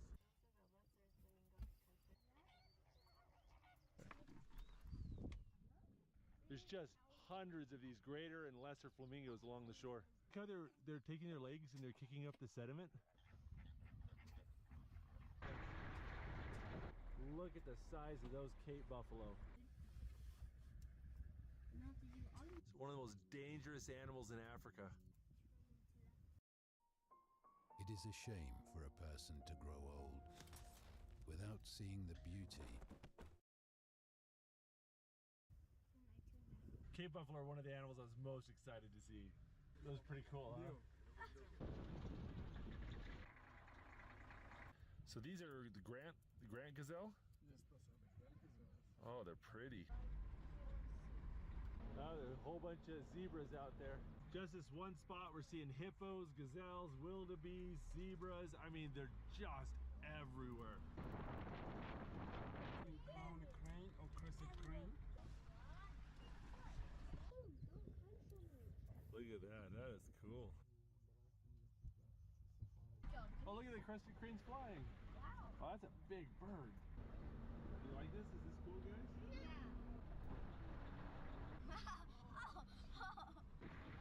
It's like a super cub. You can just like stop. Look at this big bell right there. Some big pelicans out there. Oh, that's a big elephant. Oh, and there's another one right over there.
Another big elephant, he's out there flapping his ears at us. There's 4 lionesses just right over there to the right. There's some baby lions in there. Can't see the babies clearly, but every once in a while you'll see them.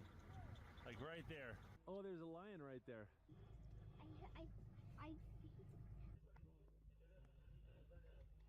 Male lion's coming right over towards us.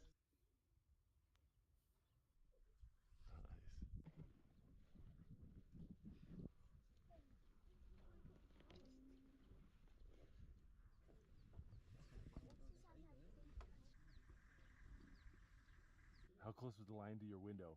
It was super close. That line was so close to Tommy's window he could have touched it. That was pretty cool, Tommy. Yeah. There's a bunch of ostriches out there. Have you been bit by an ostrich? I got bit by an emu too. Everyone protect Nathan. The ostriches might come for him. This is one of my favorite things, is just standing and driving. It's fun. Isn't this fun? Yeah. Oh, they're so stripy. They're just sitting right there. Oh, they're so pretty. Oh, look at the baby zebra. Oh, isn't he cute? Look at that little guy. Look at all the wildebeest right there. That's cool. Pictures and video.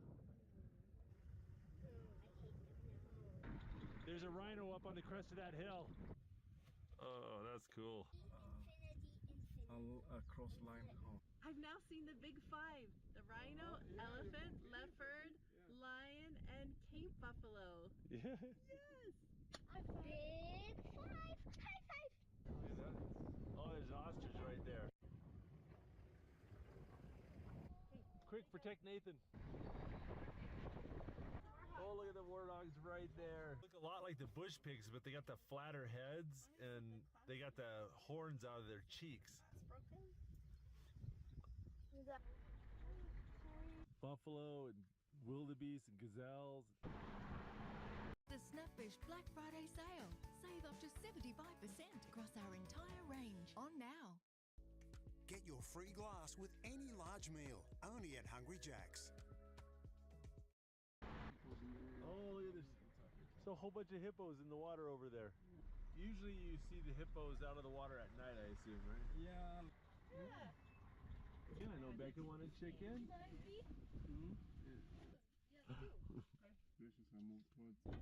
Tommy and Jake can sit here. See a snack up there you'd like. Whole bunch of guinea fowl right on by our car.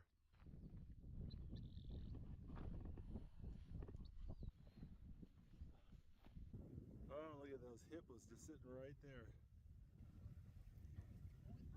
Oh, look at that. A little baby hippo just jumped out of the water. You like this? This is so fun.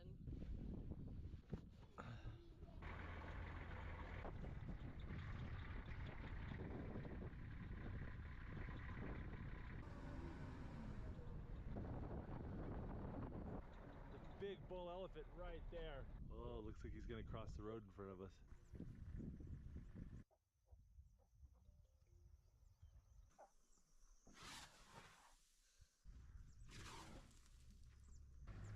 They look big, and then they get close, and they look really big.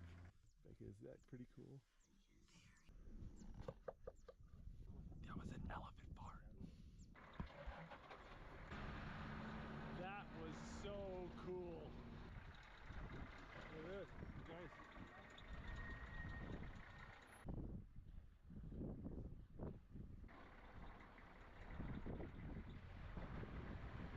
Yeah, there's just a lion sleeping on the side of the road.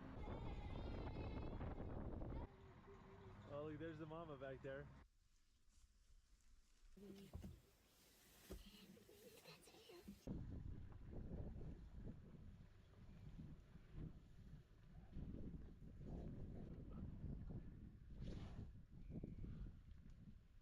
There's probably 12, 15 elephants just right here next to the road. Their skin is so tough. He was just grabbing those thorn bushes and eating them. 6, 7, 8, 9, 10, 11. We've seen like, what, 20 elephants? Oh, this has been awesome. But it's almost 5 o'clock. We want to get the boys to bed by 8. We got to get going. So what do you guys think of Go to Crater? It was cool. It was awesome. I'm Kevin. Everything is Kevin. Becca, this is what happens when we give them food and water.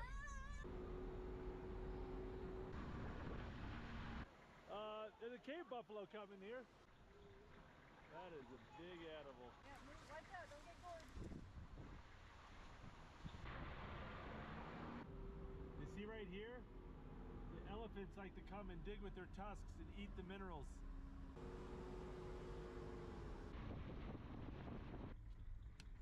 Oh, look at this lookout. Check this out. There it is. And go to Crater. Beautiful. We drove completely around that lake up there.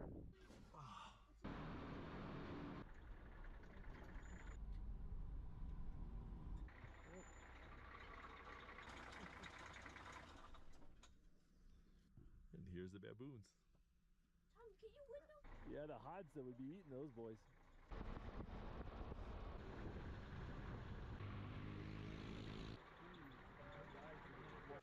Oh. This looks delicious. We're just sitting here finishing up dinner on our last night here in Karatu, and the wait staff came over and brought us a cake which says goodbye Luke family, and they sang a song, and it was really sweet. Do you want some cake, Jacob? Yeah, it says hello. Well, that was a lovely dinner, but we have one more thing to do tonight. All right, guys. Oh, look at the bananas. Hey, guys, look, there's a big thing of bananas.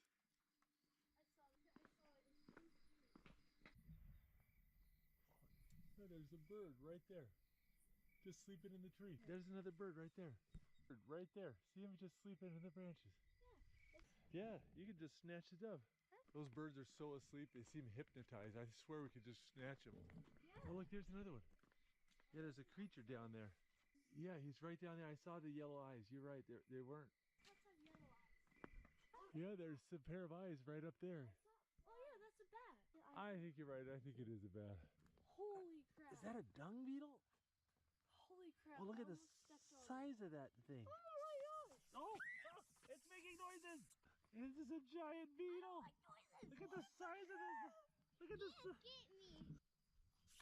The thing is... What? I mean, look at the size of it compared to my hand. I think it was enormous. If you're the parents of little boys, you should never go to a tropical environment without bringing flashlights. I'm telling you, this stuff is gold. What about I'll do both, okay? Oh, look at the size of that Oh my gosh! Look at the size of that thing. Oh my It's gosh! enormous. Oh, let's look at the roof. It's one thing to try the local delicacies. It's another thing if you have a delicate stomach. When I think about how I divide my time, it's very carefully. I'm Alex Diaz. I'm a professional marketer in Seattle. Well, listen, guys, this has been fun, but I gotta get these kids to bed. We'll see you in the morning. We got more adventures planned. Oh, good morning. Go to breakfast. Hey, don't leave that kid alone. That's been nice day. Everyone's just been so kind, and the grounds are just gorgeous. Hey, Jacob, do you like the baked beans in the morning? Yes! You're turning British. This jam and crepes are so good. Dude, there's not... Oh, gee. I was saying goodbye to the staff, and they call me Baba Nathan and Becca Mama Nathan. You know, Mama means mother and Baba means father. People who have children, you don't refer to them by their first name. You refer to them as their title, the father of or mother of their child. And of my 3 kids, I think Nathan's name is the easiest for them to remember. So Mama and Baba Nathan. It's really sweet.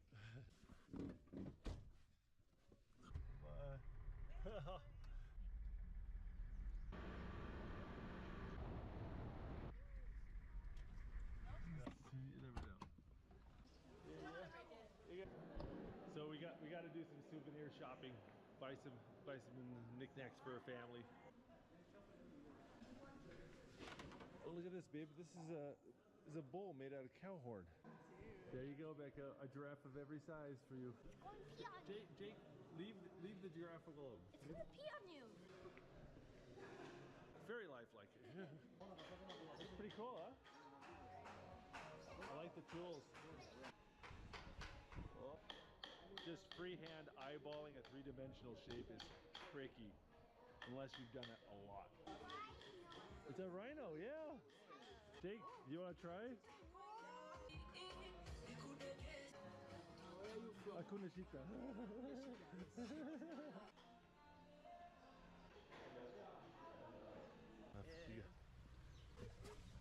Oh, there's so much stuff to buy, but it's like, oh, where are we gonna put it now? No.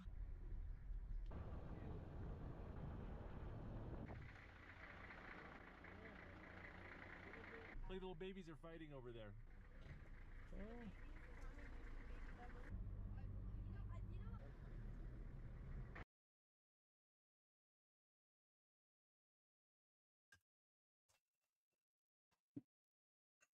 Ew.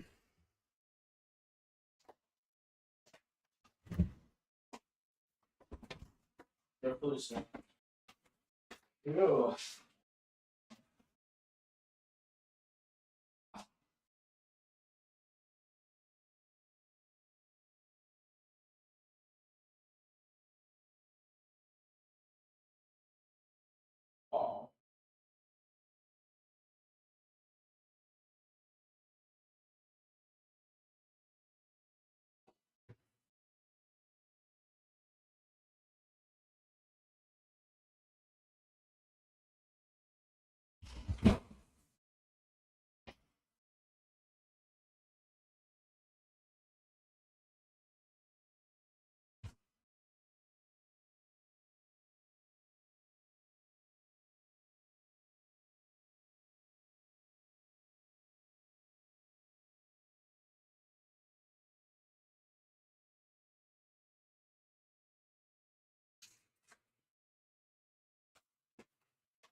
Hi.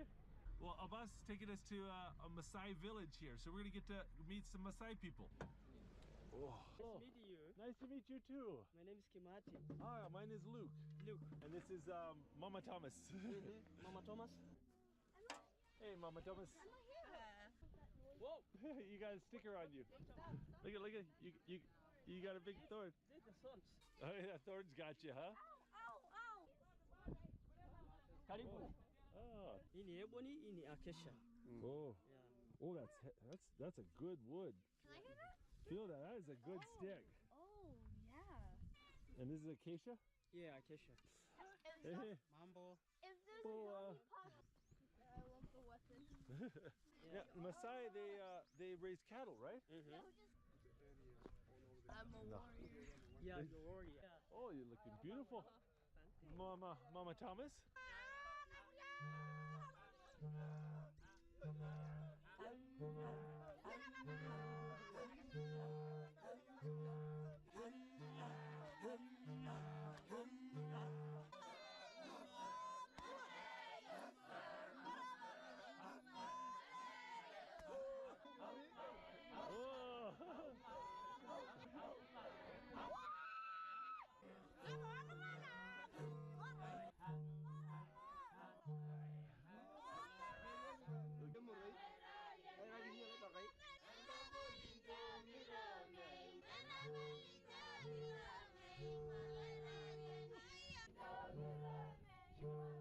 Isn't that club cool? Yes.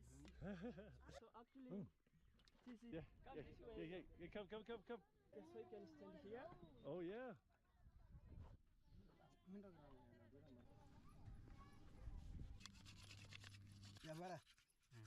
Oh, it's close. Ooh, there's an ember. Yeah, he's got one. Look at that. See how they're being patient? Gotta be. There we go. Oh, very good. You see the flames? Yeah. Set yourself free from having to hide from your kids, free from the expense, from coughing and running out of breath.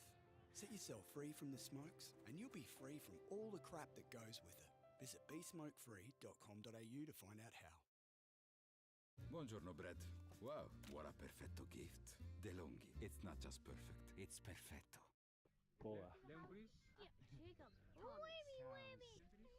Huh? Hi. I'm going to explain. And if you have a question. Okay. Tom.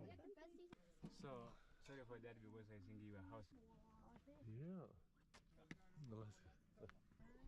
Hey, Becca, this is for the children.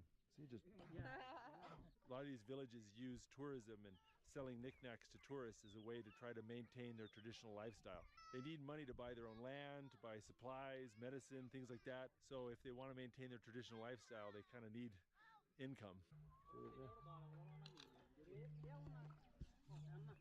Oh, yeah, you put milk in it, right? Yeah, milk, blood, or water. What are you guys gonna buy? Yeah. Clubs. They come over in the shade and we're gonna haggle. I'll take care of the price. She tells me what she wants, I go get it. So, No, but leave it. okay, I have to confess, I love spears. Oh, I'm gonna buy this gentleman's spear. Check that out. And you can tell this is different than the souvenir spears. The metal is better. This is carbon steel. You good? All right. Asante. Asante sana. Look at that. No, it's nice. This wood, is this ebony? Yeah. Oh, it's heavy. That's carbon steel. That ain't. We haggled over cloth, war clubs, spears, jewelry. Serious negotiation going on here. Did I do good to haggling, baby? Okay, I may have bought a cowhide knife and a spear and a lot of other stuff, more than we needed, but it was pretty cool. Bye-bye. It was a pleasure. Enjoy. Thank you. Asante sana. You boys, you have a good time? Yes. Tommy, you want that knife badly? Yes. Yeah, you do. We got spears, clubs, knives. We are armed to the teeth. Oh. A lot of these roadside tourist shops have little picnic pavilions. I got you a passion fruit Fanta. I didn't know that was a thing. Yeah. Oh, and I got a bitter lemon. And I like that. Fanta? I like it. Oh, that's good.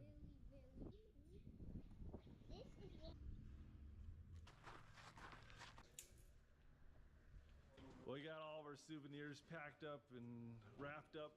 We got ourselves a big giraffe all wrapped up and all of our souvenirs packed up.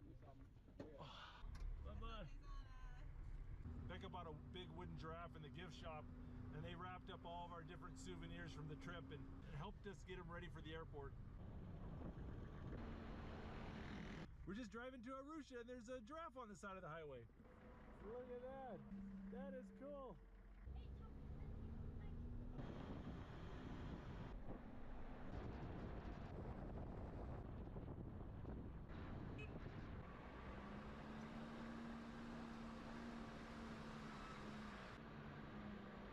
We're back here at Forest Hill Hotel in Arusha. Hey, good to see you.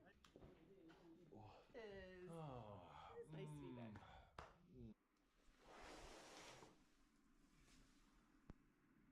Well, it is a beautiful Sunday morning and I am dressed up in my best wrinkly shirt. We're gonna go get some breakfast and we're gonna go to church. Oh, this weather's been just amazing, hasn't it, babe? Good morning.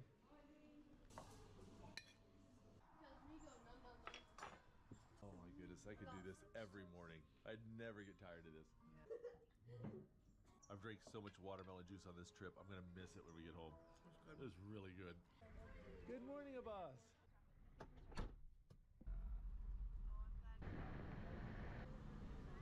Okay, we're using Google Maps to try to find the church, and Google Maps tells us we're supposed to go down to the end of this road and take a left. Finding your way around Arusha is a little tricky. Hi. Come on, Tom, back in the car.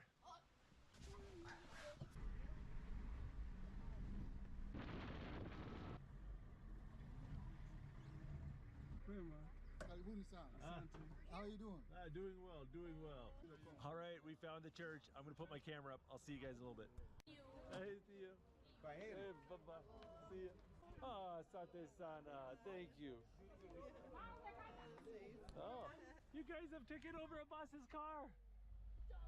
Hey, Nathan, are these your friends? Yes. Yeah, look. Abbas, they took your car. Yeah. Oh my goodness. That looks like a toddler infestation right there. Oh, what? No, they're getting squished. Oh, ah. Careful, she's got a stick, Jacob. Thanks for coming. Nice to meet you. You have the tools. You have the knowledge. You have no excuses. Oh, that was fun. Everyone was so nice.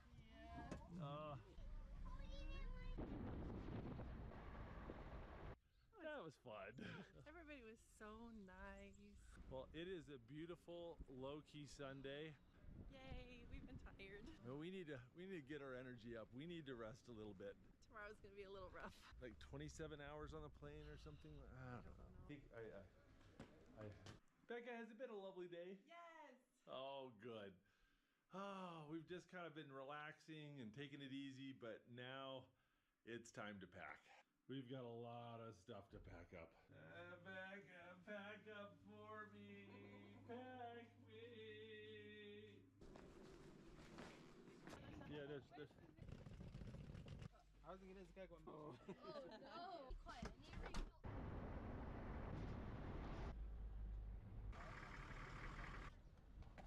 Oh, it's been so wonderful. There you go. I'll tell you what, guys, the boss was just amazing. If you guys are ever in Tanzania and need a guide or driver, I'm going to put a boss's information down in the video description below. There are a lot of voices drowning in the sea. There's too many voices talking back at me. There are a lot of choices waiting to be made. Too many choices making me afraid. Dreams are not the same for me. All right, so we just landed in Frankfurt, Germany. We're going to be here for 5 more days before heading back to Alaska. But Tommy's going to film it and post it on his channel, the Outdoor Tommy YouTube channel. I'll put a link in the video description below to Tommy's video.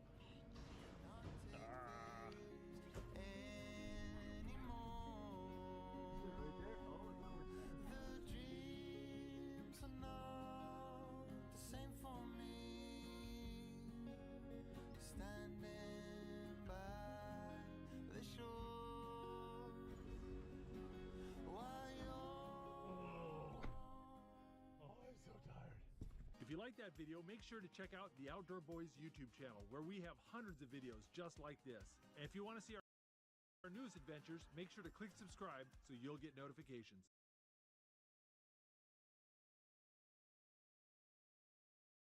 We love building stuff. Hungry Jack's new deluxe burger is here. You ready to take on the Philly Cheese Deluxe? 2 flame-grilled Aussie beef patties, thinly shaved Philly beef, and oozy cheese sauce. Go on, champ. The burgers are better at Hungry Jack's. This is Bruce, Maddo, and Jules. Mr. TG Pronto. They all like life to be a little more Rewarding. like getting home. Luke here with the Outdoor Boys YouTube channel, and welcome to the west coast of Alaska. I'm camping in one of the most remote parts of Alaska in order to find walrus ivory. A dead walrus washed up on the beach after a storm, and it's a race against time for me to get there before the bears or someone else does first. While I'm here, I'm also going to be keeping an eye out for washed up antiques, and I'm going to be searching the tundra for caribou antlers. And I have to do it all while watching my back for big grizzly bears.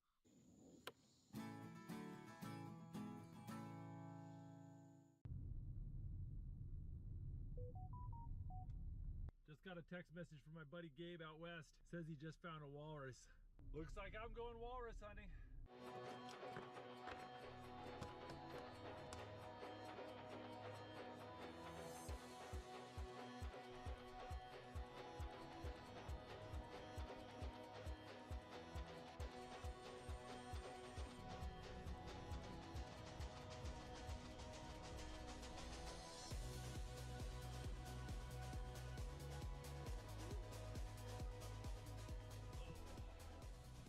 As soon as you called, I'm like Googling how much does a walrus head weigh? A huge, huge difference. Yeah. All right. I like. Back.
woods with my luggage. All right, Gabe, I'll be in touch, man.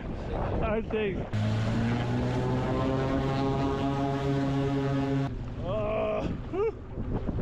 I just got dropped off on the shores of the Bering Sea, about 2-hour flight from the nearest town. There are tons of grizzly bears in this area, and just like me, they're walking up and down the beach looking for dead walruses and seals, and I'm gonna be camping and hiking with a big slab of dead walrus on my back. So this is gonna be interesting, but I gotta hurry up. I wanna get that walrus before a bear does or the tide. First thing I gotta do is get some water. I just realized I forgot to bring any water with me. This trip was so rushed. Luckily I brought a water filter.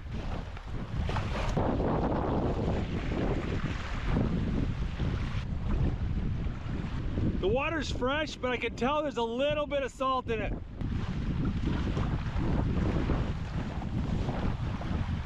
You little beauty. Visit your dealer for a test drive today. LDV, bring it on. Over 25 years of science and knowledge in every crumb. Advance Expert Pet Nutrition. Oh, look at this. Japanese fishermen used to use glass balls to float their nets. They stopped making these in the 60s. So this thing has been floating in the ocean for at least 60 years until it washed up on this beach. The blue ones are a little bit more rare. Look at this. See, there's the fresh grizzly bear tracks, and you can tell that there's layers of old prints underneath that. Grizzly bears like to walk up and down the same trails over and over again. This bear's been using this trail for a while.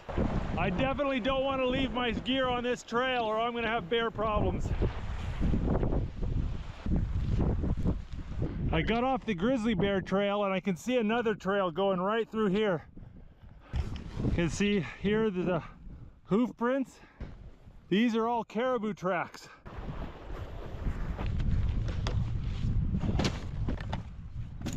I've got about 3.5 miles to go down that beach to get to the walrus carcass.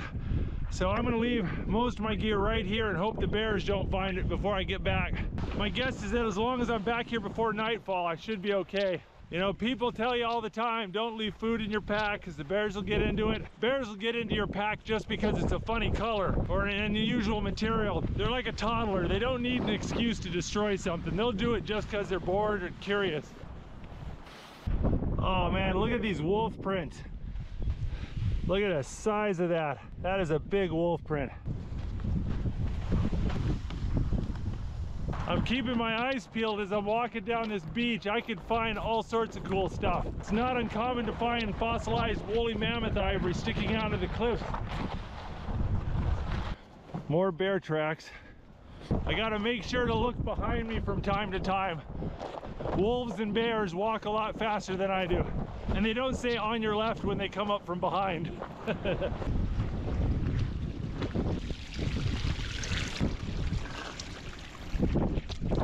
That water's a lot cleaner. I like that water a lot better. Drinking brackish water will help keep you hydrated for a day or two, but it can make you sick.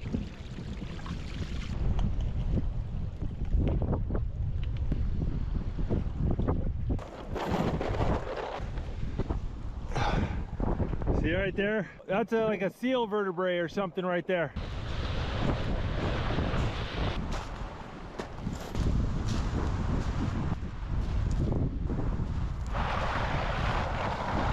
Having the longer rope means you're not pulling the nose of the sled off the ground as much. So more of your energy is going forward instead of up. It's a lot more comfortable. That's the shoulder blade of a whale, or the scapula. You're allowed to keep the bones of some species of whale, but other whales are protected and you can't. And I can't tell the difference based on the bones, so I err on the side of not going to jail. I marked down my location when we flew over the walrus in the plane. I just plugged it into the GPS, and it's a little bit further than I expected. It's about 4 miles, which isn't too bad when you're just strolling down a lovely beach on a beautiful day. But walking back with the severed walrus head is going to be a different story. See some interesting stuff over here, so I thought I'd just take a little break and check it out. Look at this. Oh. Look at that. That's a whale vertebrae. It's a big one too.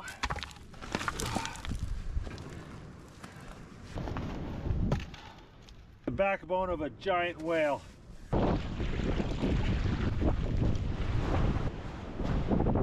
Oh, that's a big grizzly bear dookie.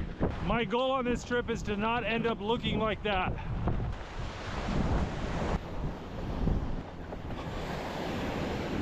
Oh, a wheeled bush plane just flew over that carcass. I'm not the only one to know about it anymore. Here in the United States, walruses are a protected species, and the only way that I am allowed to harvest walrus ivory is if I find it within a quarter mile of the seashore. Finding a set of walrus ivory tusks is a big deal out here.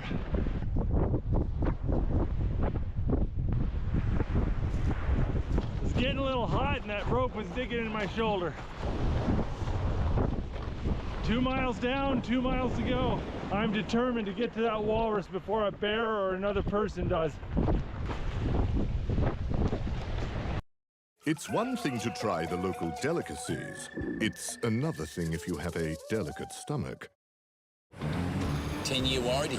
It's almost a decade. Isn't it? Oh, that's a cool piece of quartz. I'm seeing a lot of cool stones on the beach. There's agates and jade and quartz.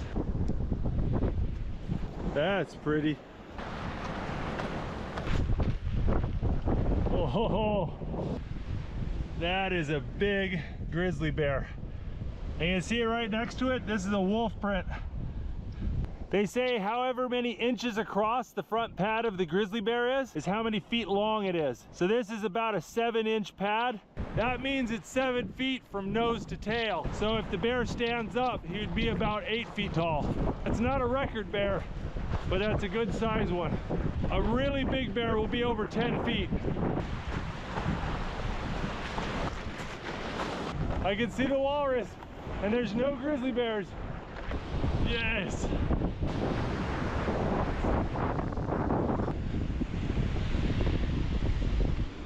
That is a big animal. 1, 2, 3, 4, 5, 6. He looks like he's over 18 feet long. It's huge. A big walrus could get up to 2,000 pounds. Look at the size of the flippers. I mean, it's just huge. Look at that. Wow. Look at how old they are. I don't know what killed this walrus, but those tusks look old, like they've been worn down. And that tooth looks like it's been broken for a while. My guess is this is just an old walrus that lived a full life. But he doesn't look like he's been here for too long. His skin's still pink.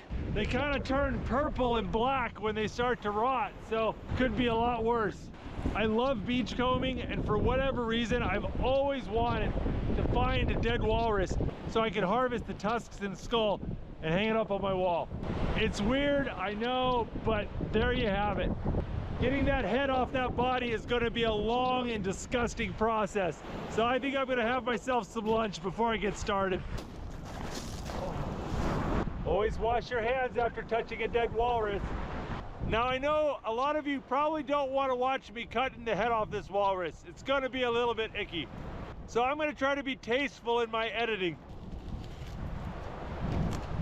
Got some dried golden figs. Love these things.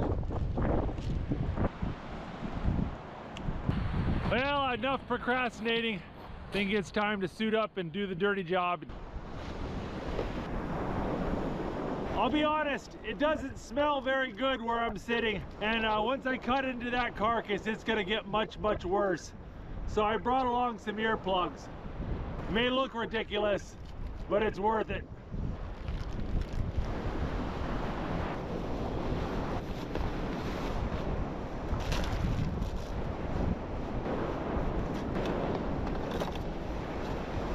Feeling cute, might go cut up a walrus, I don't know.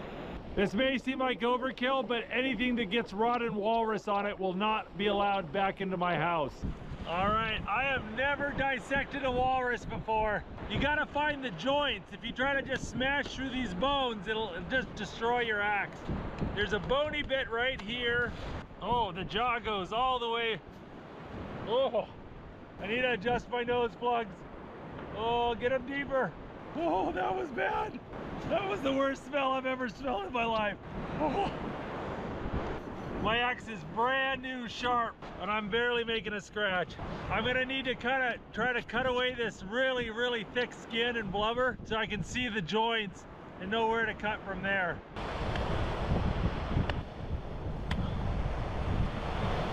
It took me 15 swings of the axe just to pierce the hide a little bit. And I've got to do it all the way around. Whew. Well, I got through the skin, and now I'm just trying to figure out where the walrus's neck is. They're just kind of a giant fat tube, and where the head ends and the body begins is not exactly obvious. So I'm having to cut away pieces and kind of search around, and it's a lot of work.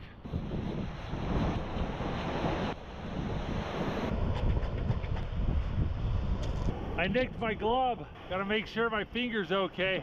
A little tiny cut, but I'm not sure if it even went all the way through the skin. So I'm gonna go put a Band-Aid on that real quick and wash it off. It's really common for walruses to have trichinosis, and I don't want to catch any weird diseases.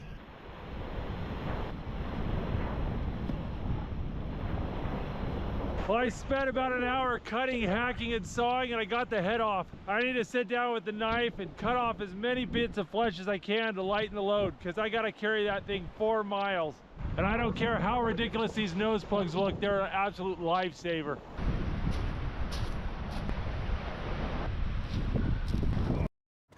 That's all the balloons we have.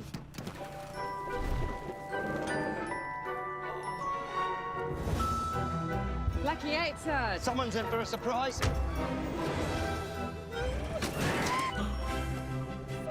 Chief, the pen is mightier than the sword. Well, your party plans may be up in the air, but at least...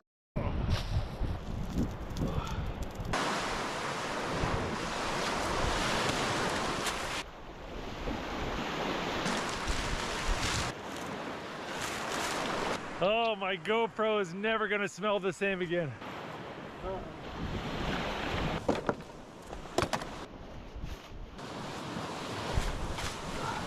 Well, there we go. That only took 4 hours. Whew. I absolutely destroyed my fillet knife. And this shirt. These pants might need to burn as well. Really glad I got that Tyvek suit. I just should have gotten 2 of them. Oh, the head weighed about 90 pounds with the skin on. I removed about 40 pounds of meat and skin. Still pretty heavy, but it's gonna be a lot more reasonable. This whole time I keep looking over my shoulder waiting for a bear to come walking down this beach. I'm just gonna be so glad when I'm heading back to camp.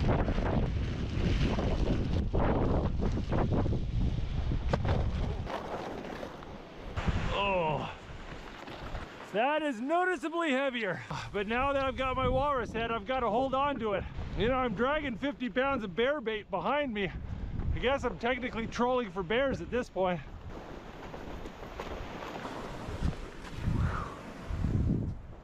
A little break, a little drink, a little snack. Let's do another quarter mile or 2.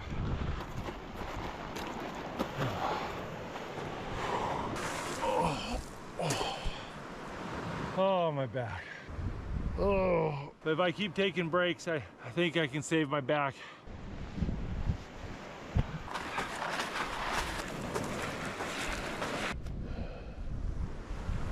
Tell you, this is exhausting, but what a beautiful day to be exhausted. And not being mauled by a bear is just a real cherry on top. Oh.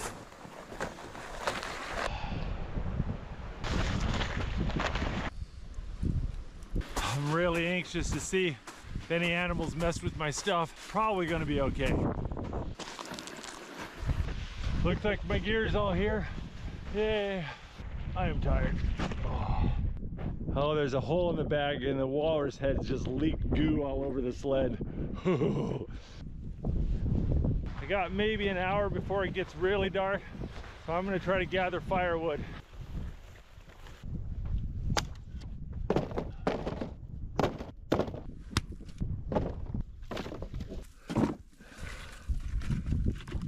Tell you what, firewood's a lot lighter than walrus heads.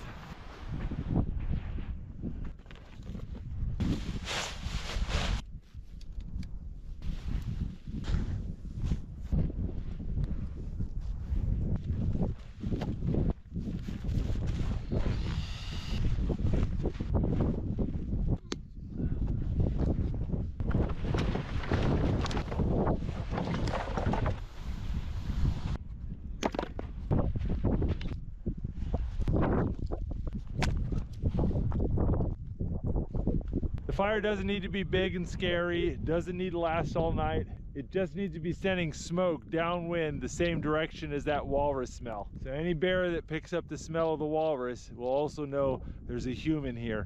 For most animals around this part, that's all they need to know to stay away. But don't let my confidence fool you. Fire or no fire, there's still a really good chance that we'll get visited in the middle of the night. Most of the time, it won't be a problem, but something we gotta be ready for. Well, got my camp all set up and it's about 4 minutes to midnight. I'm seeing the last little bit of the sun disappear over the horizon. All right, guys, I'm going to sleep. I'll see you in the morning. I'm going to bed.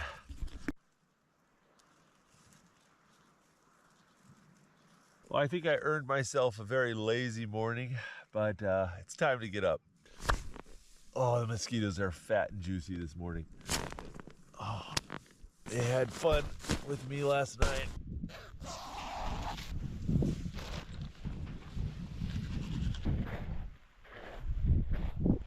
First thing I want to do is get up on one of these little hills over here and get a little bit of a vantage point.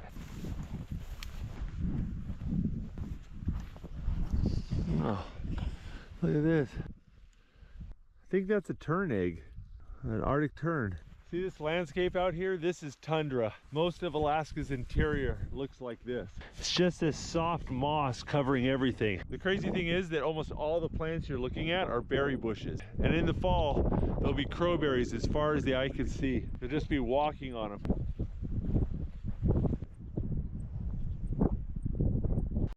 With AI, you can create any character you want in seconds.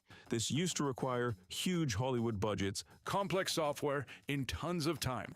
But right now, all you need is a laptop and knowledge of the best AI tools. It'll cost you practically nothing, and it doesn't require a subscription. In just 2 days, I'll show you how to unlock the most advanced AI filmmaking tools without paying a cent in overpriced subscriptions. You'll learn how to create scroll-stopping videos that rack up millions of views, make Oh, look at that. That's a ptarmigan feather if I've ever seen one. I was listening to a whole bunch of ptarmigan call to each other right here last night. I think I want to go hunt that for Japanese glass floats. I'd really like to find some of the more unusual ones, like the really big ones.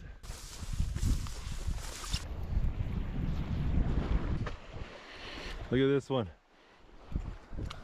Oh. This one is broken, but it still has its net. They'd weave the net around it, and that's how they would attach it. Yeah. Oh, it might just be me, but it looks like there's a lot more bear tracks on this beach than there were yesterday.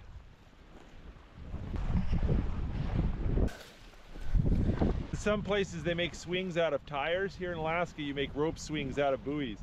This would be a great one for that.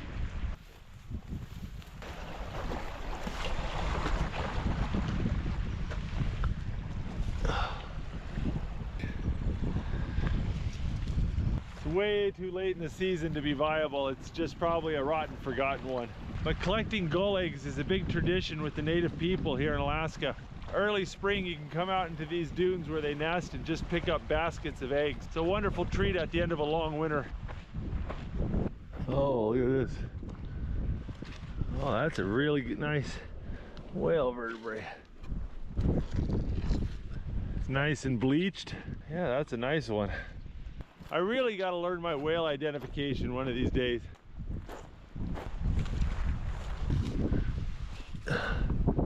Oh, that's a Yakult bottle. It's a Japanese yogurt drink. Came all the way from Asia. Oh, look at that. Where's your mommy?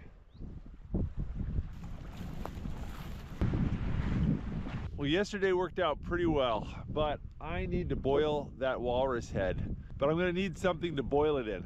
So Gabe's gonna bring me a drum. And I also forgot my cooking pot, so hopefully Gabe can bring me one when he drops off the drum. Well, I really wanna boil that walrus head, and it's gonna take a lot of firewood to do it, so I better get started. First, I'm gonna need some rocks.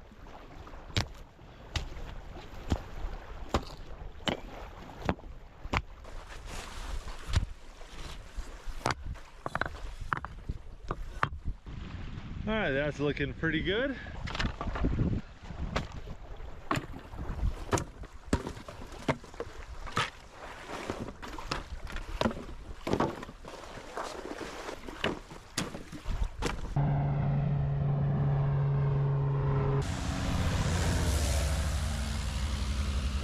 I may be biased, but I think float planes are so cool.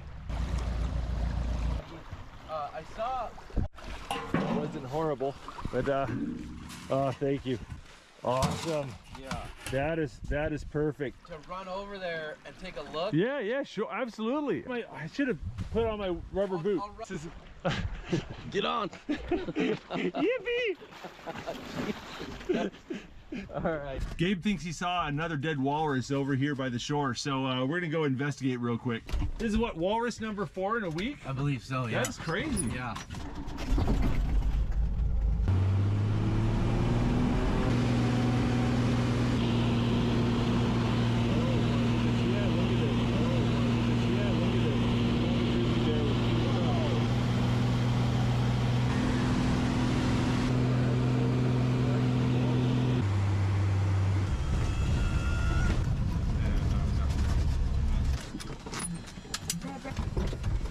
Four walruses in 1 week. That's unusual, right? It is unusual, yeah.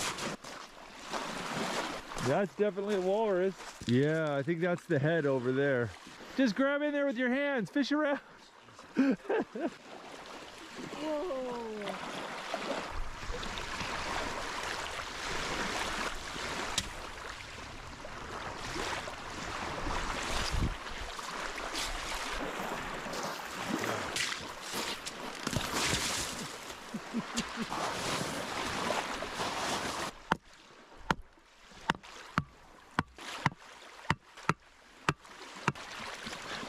I think it came out a little. Nice! Oh.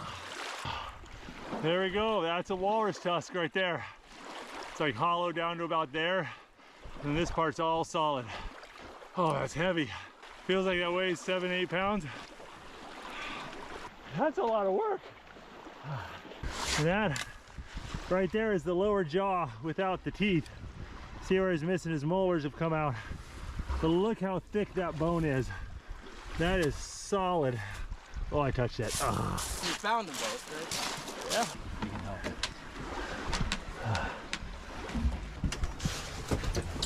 Oh. Mission accomplished. All right, got some vegan ivory. No animals were harmed in the harvesting of this ivory. Even when your room is 30 degrees, your bed can be 13. That's the Pod, a cooling cover that fits over your current mattress. It cools with water, not air, circulated through thin.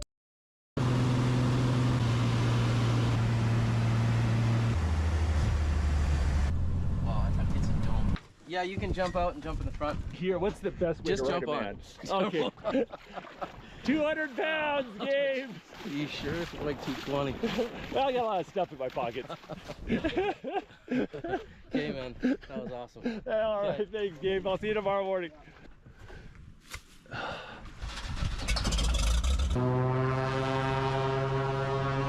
Oh, man, I couldn't do this without Gabe. Well, I brought my big crab pot, but I do not think that's gonna fit a walrus head. And Gabe loaned me one of his cook pots so I can make some dinner, and he scrounged up a 55-gallon drum. I think we are ready to get cooking.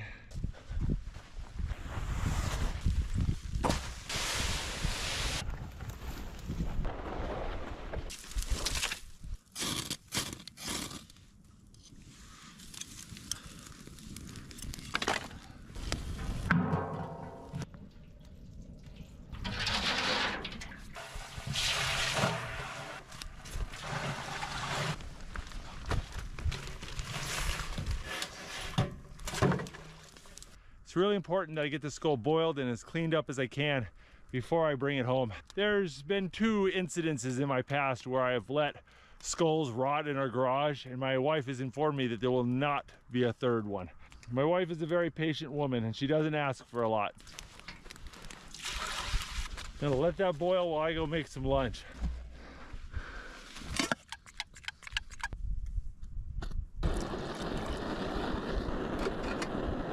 On a bright sunny day like today, these tents become greenhouses. So if you happen to have wet socks and shoes, you throw them inside the tent while you eat lunch, and in an hour or so, they'll be nice and dry.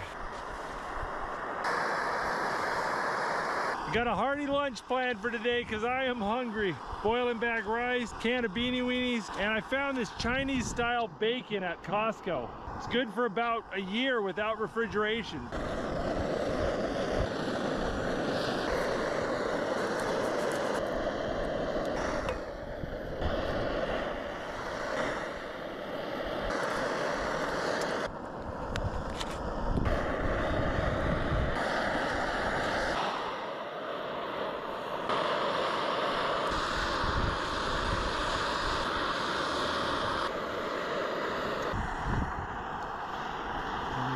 Tastes good. I'm so hungry.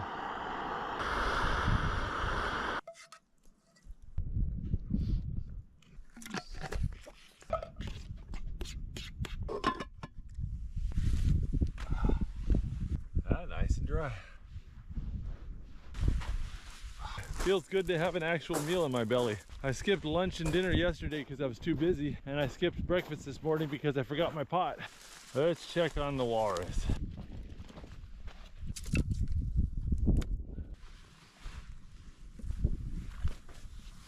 There we go. Let's check on the forbidden stew. Well, the walrus is boiling good, and it'll be a couple hours before I need to stoke it. I want to explore the tundra a little bit. Hiking across the tundra on a beautiful day like this is just one of my favorite things. Oh. A little bit of a game trail right here. I'm just going to go ahead and walk these ridges, give me some good visibility and help me catch a nice cool breeze. There's something white over there on the ground. It's the shoulder blade of a moose right there. There's a leg bone. Looks a little big for a caribou, so I'm assuming that's a moose.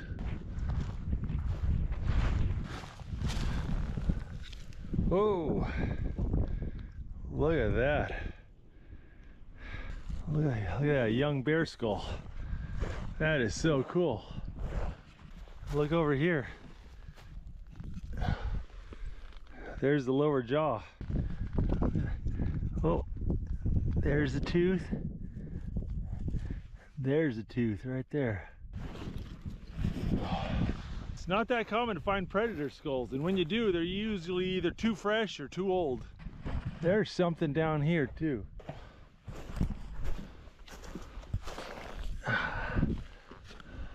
That's a little tiny caribou antler.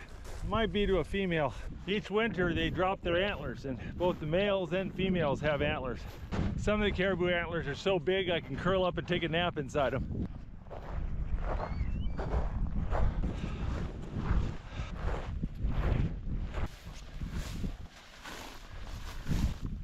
Little cotton plants.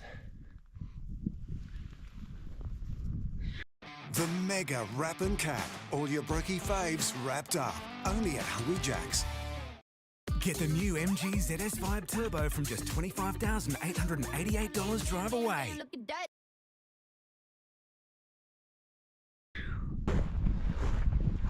Oh.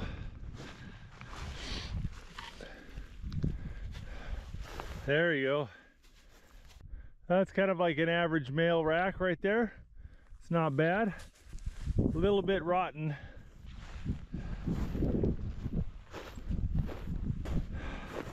There we go. That's what I'm looking for. That's a proper caribou antler.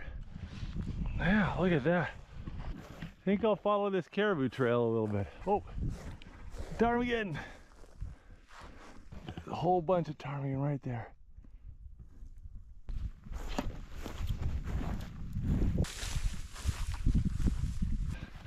Oh, I stepped right in it.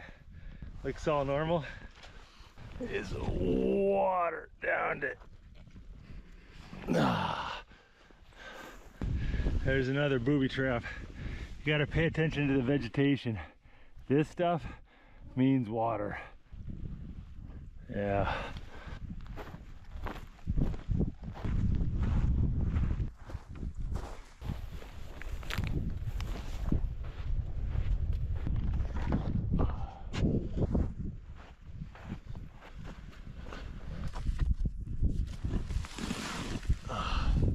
All right, got a little lid on there. That should help. I think for the rest of the day, I'm just gonna be stoking that fire and keeping that walrus head boiling. I'll probably end up stoking it once an hour until I go to bed sometime around 11 p.m. Let's see if it's boiling. Yeah, it's boiling a little bit. Some of the places where I cleaned it better, it's starting to see bone.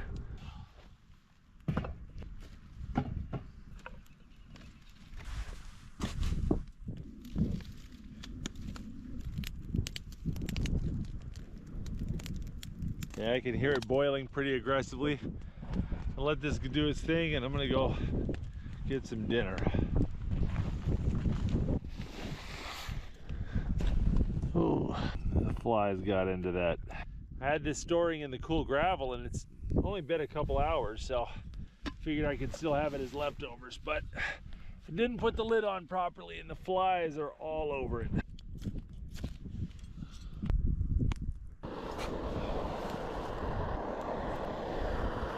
This is the pack board that hunters use to haul out meat. Thought I was gonna have to use it to haul the walrus out. The original walrus we were gonna go after was in a different spot. I was gonna have to strap the head to this pack board and haul it 5.5 miles over land. I am so glad that things turned out the way they did. It's making a pretty decent backrest right now.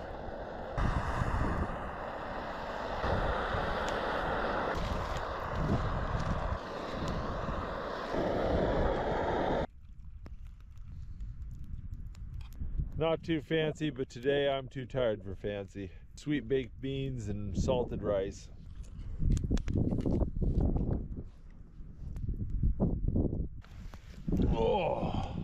Oh, my legs and back are sore.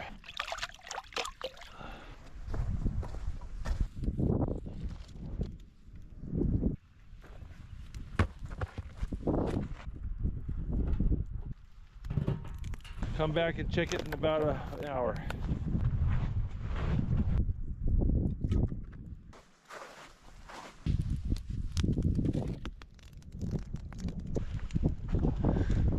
Look at that.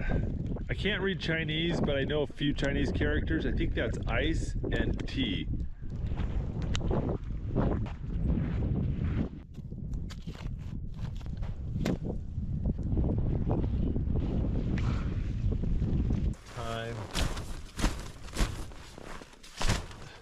All right, that walrus skull is gonna cook all night, and I'm gonna get some sleep, and I'll see you guys in the morning. Oh, good morning. I left the mosquito net open and woke up to this. There are some juicy fat mosquitoes in here this morning. One thing about mosquitoes is you get immune to their bites over time. When I was a little kid, I used to get the biggest, itchiest mosquito bites. Now, I hardly notice. Ugh, still annoying to wake up with one of them in your ear. There's caddis right there. I think it flew into my ear last night because it was like a lot bigger than the other bugs. And it really, what the?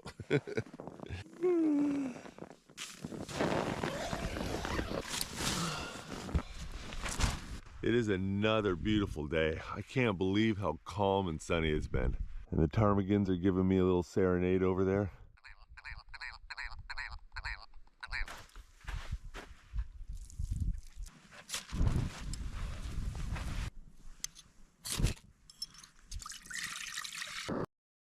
The iQ Auto is the first ever toaster with optic sensors, watching your toast 10 times per second, toasting by color, not time. It's also designed to stay clean with a ceramic coating and large clearway cavity, so crumbs don't catch or burn, falling into the extra large catch-all crumb tray instead. The Breville iQ Auto range.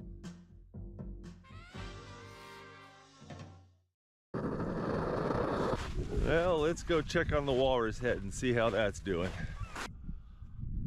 Had a bug fly into my eye. Just walking along and had a kamikaze bug fly in my eye. My hands are so dirty I don't want to pick it out. Now there's little bits of them in there deep, but I'll just have to leave it. Luckily it was a mosquito, they're kind of soft.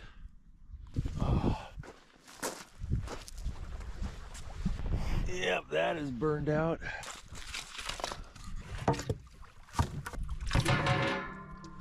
That's looking better, but still needs a little bit more boiling. And a lot more water. There were so many fresh bear tracks when we showed up. Thought for sure we're gonna have at least one wander into camp, but nope, no visitors.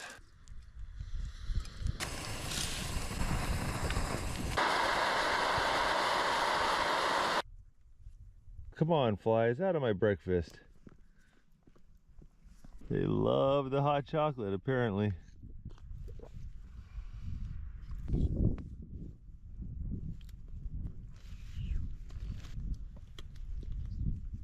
All right, got breakfast in me. I think it's time to clean this place up a little bit.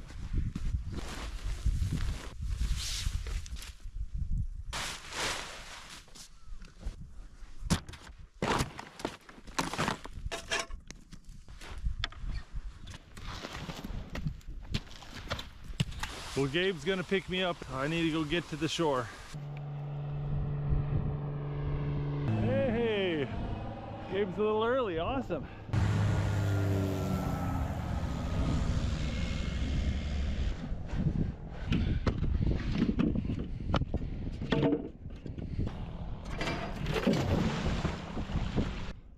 Good morning, Gabe. Yeah, it's still got a bit of goo on it, but it smells a load better. I might be just been around it for too long, but it's starting to smell like soup. There's the jawbone.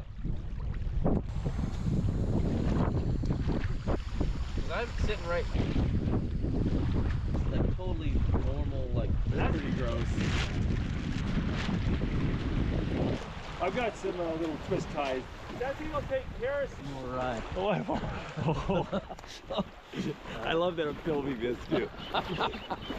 Oh gosh.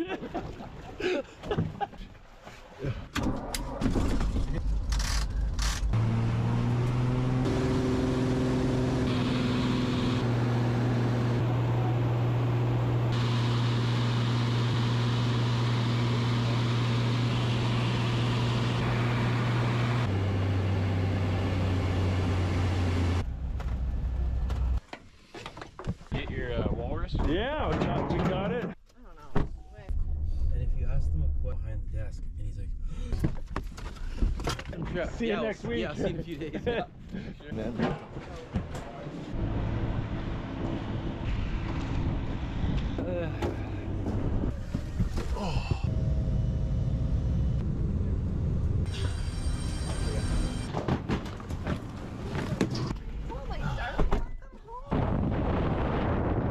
So it's been a week and me and Tommy were in Dillingham on a float trip and we're gonna pick up that walrus head.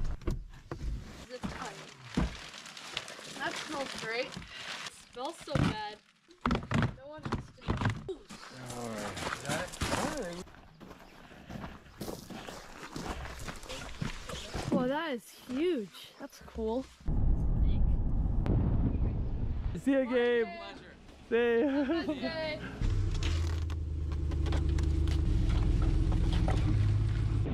We're on the plane.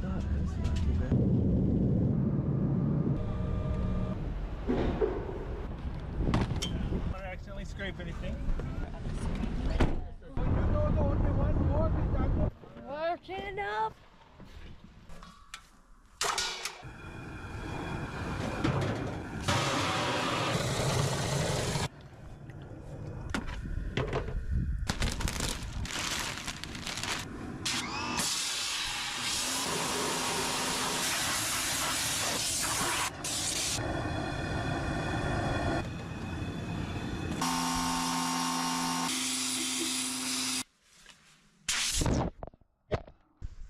All right. Oh, look at that. That is looking really clean. Yeah, some teeth came out, but I saved them all. It's smelling a lot better too. 12% hydrogen peroxide.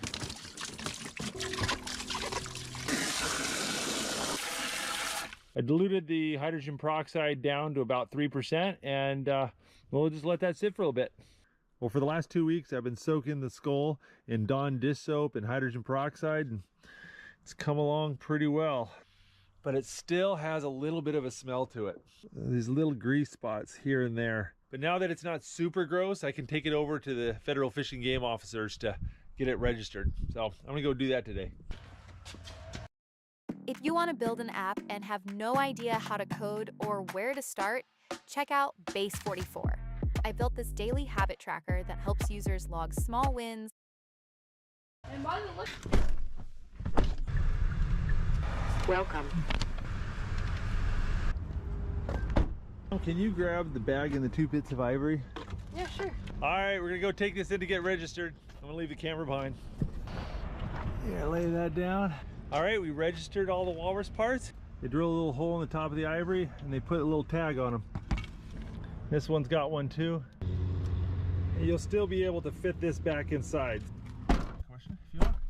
But that walrus skull still has a bit of a smell. I think I'm gonna take that skull to a professional and see if they can give me any advice or help me get it to the next level. Well, it's been about a month and I'm gonna go pick up the walrus head, and I've brought Becca along to make sure that it meets her approval. Your destination is on the right. Hi, Russell. Nice. So I've been in this shop for 47 years. So here's the walrus. It's okay. Smell that. I don't smell anything. I don't smell anything. Start right there. Starting in nose. You try it. Oh yeah, that definitely doesn't smell like walrus. That smells almost like bleach or like chemical or ozone. Okay, so that smells to me like ozone. Yeah. Thank you very much. That's very kind of you. Nice to meet you guys and have you in my shop. Hey, thank you. I'll be looking for all your new episodes. Well, you happy with that? Yeah, they did a really good job. That was really nice of them.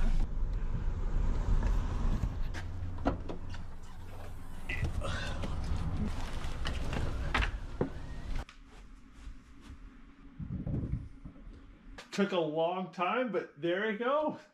I need to build a shelf or something to put it up on the wall. But I think I'm just gonna keep it on my desk for a little while. Look at that thing.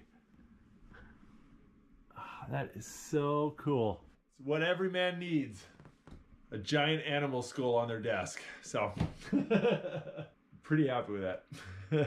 If you like that video, make sure to check out the Outdoor Boys YouTube channel, where we love building stuff. We love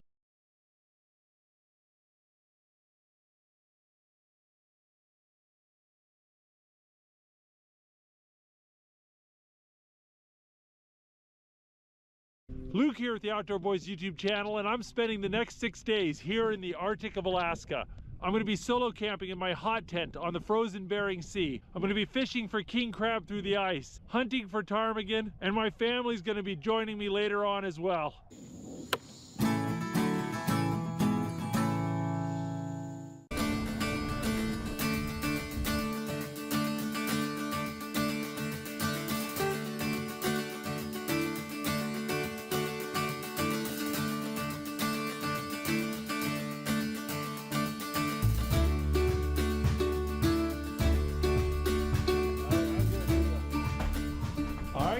Welcome to Nome, Alaska. Ah, got one room, 2 rooms. Oh, Josh. Nome's got a population of about 3,500 people, and it's about a 1.5 hour jet flight from Anchorage. It's an old historic mining town here in Alaska. Don't know if you're here for battle nations or you saw me, I don't know. Nome only got snow a few weeks ago. Usually this time of year the ocean's frozen solid. We can go out and fish on it. I have real concerns about that. My friend John lives down here. First thing I'm going to do is swing by his house. Hey John! Hey Luke! It's good to see you. Thank you for having me. So how about this weather, man? It's been a weird winter, huh?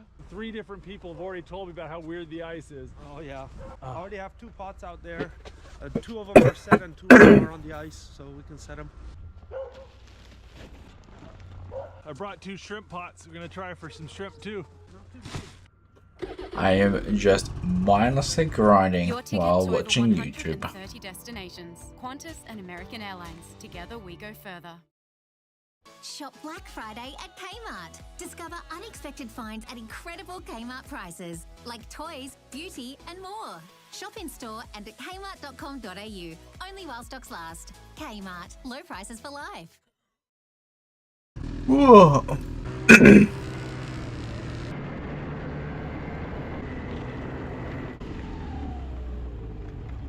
So we're going to be taking this gear out onto the frozen Bering Sea to go look for some king crab and shrimp. And right now, we're on frozen salt water. This is the Nome Harbor right here. We'll see how the ice is doing because apparently a large chunk of it broke off and drifted away. So we don't want to be on one of those when that happens. No.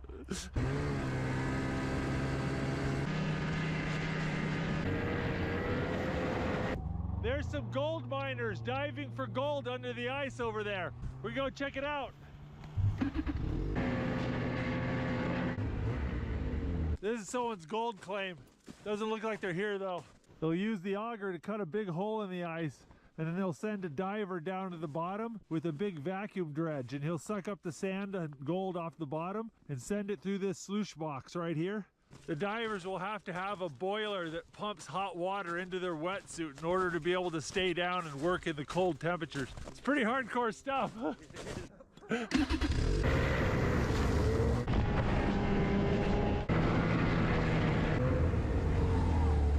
that a fox? There's a fox on the ice pack over there. I was wondering what that fox was doing on the ice pack. Looks like he was hunting ducks. Look at all the organs and meat are just picked clean. It's been such a warm year that there's still ducks out. That's unbelievable. There's almost never ducks this time of year. Nice flat area.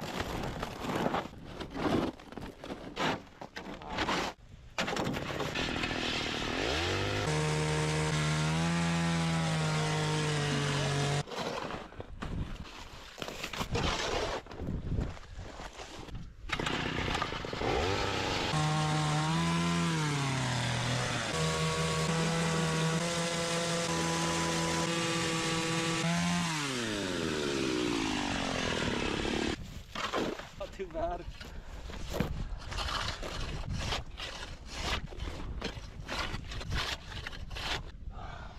Whew.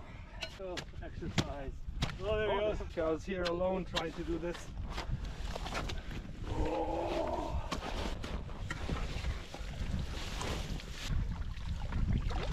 All right. So there's a little bit of an experiment. Fishing for king crab through the ice is really popular here, but I haven't met anybody who fishes for shrimp through the ice. But last year there was tons of shrimp being caught in the crab pots. So I thought, hey, if we bring a proper shrimp pot with the proper mesh size, we might really catch a ton of shrimp. We got some frozen salmon heads for bait. All right, let's see. Put a little styrofoam over the hole to keep it from icing up, and then put a piece of plywood on top of that to keep snow machines from going in. That and marking it with a stick should warn anybody. All right, let's go get another spot.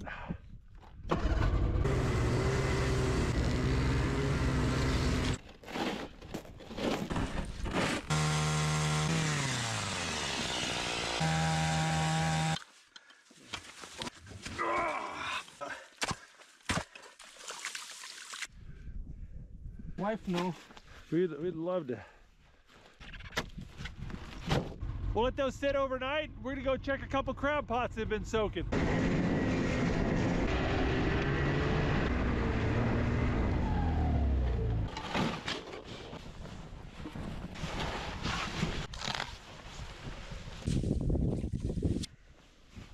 There she is. Oh, there's a couple, yeah. Oh. And a starfish. Nice. There you go. Oh, look at that. Some pretty, yeah, those are nice sized ones. Oh, look at the size of that. Oh, there we go. Look at that. Big old Alaskan red king crab. This thing weighs about what, 2-3 pounds? Look at that big old king crab. Oh, yeah. Some more starfish. Looks like another male. Another gorgeous crab. He's got to tuck his legs to get inside that cooler. Those are big crabs. Especially that one. That's a chunky crab.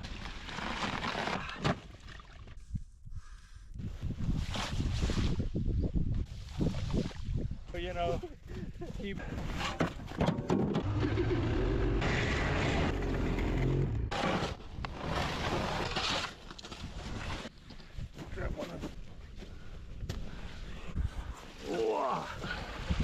Oh, that's a jumbo starfish though. The starfish was eating this little sculpin. Well, enjoy your meal. Bacon grease, tomcod, salmon. All right.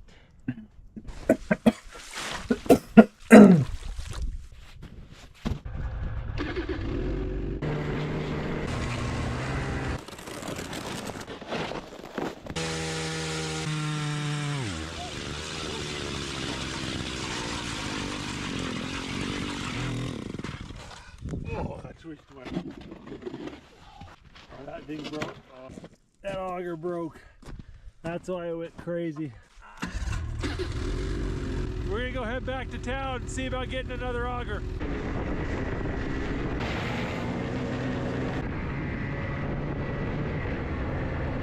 Tent World's Black Friday deals are now live, up to 77% off. From swag to icebox cooler and portable oven, there's a deal for every outdoor camping adventure. Unlock massive savings on top brands. Get in while stocks last. Shop online or in-store now at Tent World. In the summertime, the gold miners dredge off of these boats. There's a whole bunch of them all pulled up out of the ice.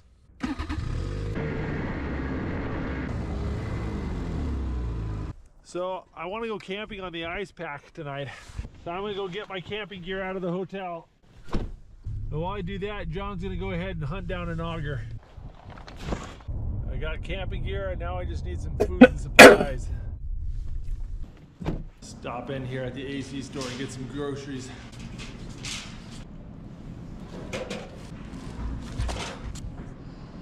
Okay.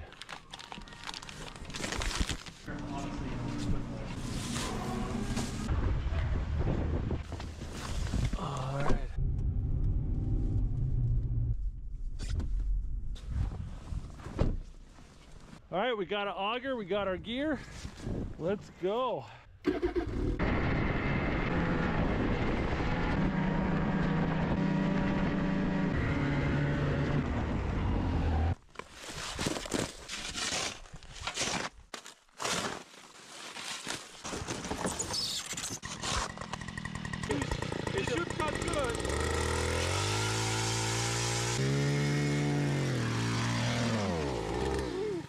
Just barely.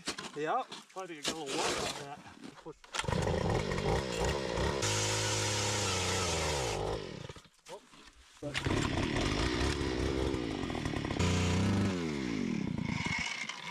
Yep.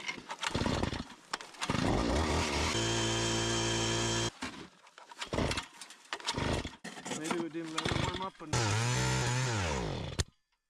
Let's see. I can see a little bit of snow. Oh yeah, there's quite a bit of snow in there. It's probably melting into the air filter. Oh, I see. Oh, look at all that snow, yeah. That'll do it. This is all wet too. Yeah, that'll do it.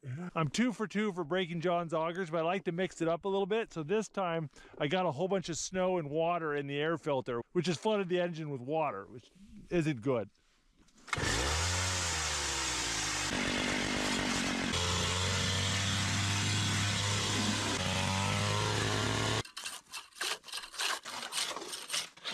There we go.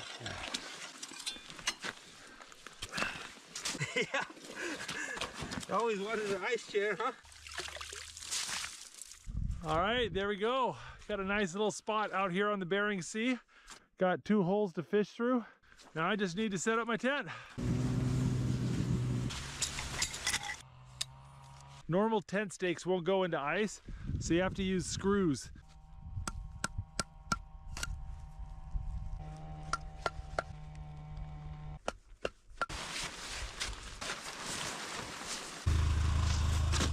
Every single time I set this thing up though, it's bigger than I remember.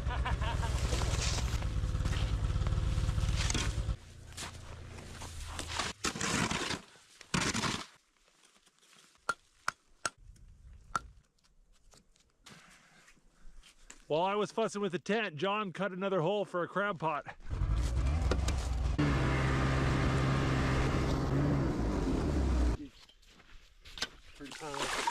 All right. Perfect. We'll let that sit and see what's there tomorrow. But I'm feeling pretty good about this spot for as far as fishing goes, but there's one downside. We're really close to the edge of the ice. From time to time, large chunks of ice break off and drift off towards Russia.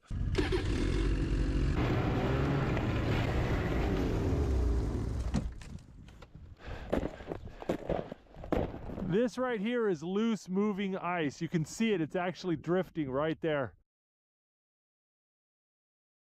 To give you an idea of how close we are to the edge, that's our crab pot, and right back there is my tent.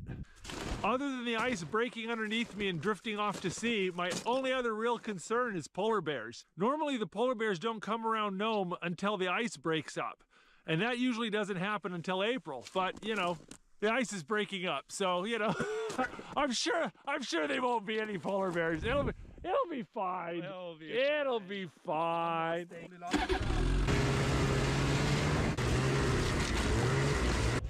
Let's see how we're doing in here. I'm gonna borrow some of this foam from John. Give me something to sit on.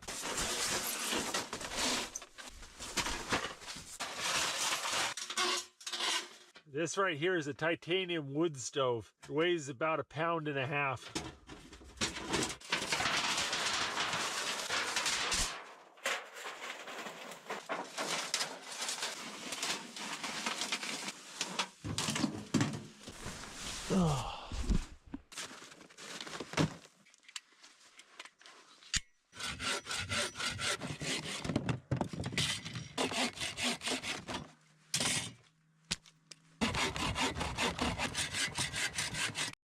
Step 1, choose your coffee with just one touch. Okay. Step 2.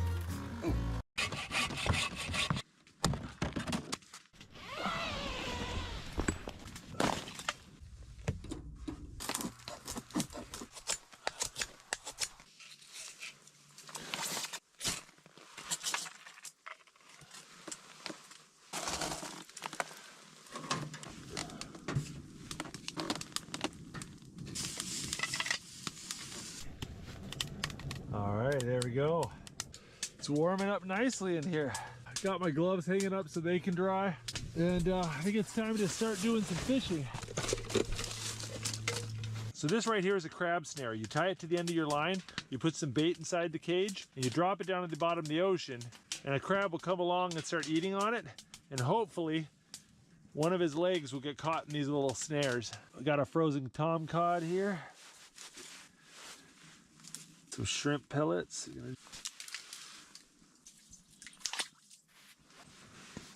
All right, I got a little lure I'm gonna drop down there and see if there's any tom cod or flounder.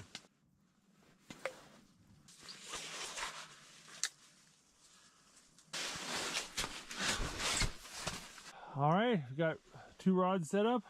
We'll see if anything moves them. My boots are kind of wet and my feet are very cold. The thing about hot tents is all the heat rises, so it's really cold down here on the floor and it's really hot up here. So if I can get my boots up higher, they're gonna dry out.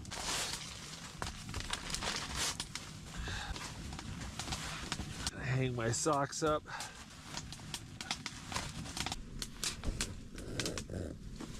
Put my boots next to the stove and see if they dry off.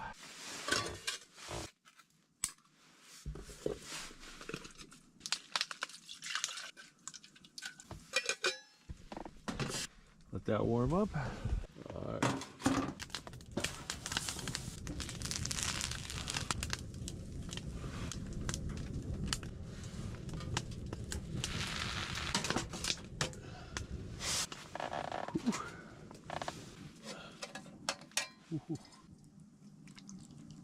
Ah, it's a classic. Grilled cheese sandwich and tomato soup.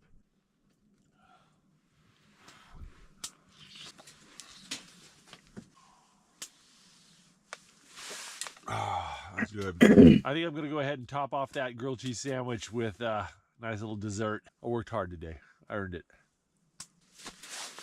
Whoa. I think it's time to hit the sack. Now I want to keep the fire going all night, but I don't want to be waking up and stoking it all the time, so I'm going to use one of these Duraflame logs. There we go.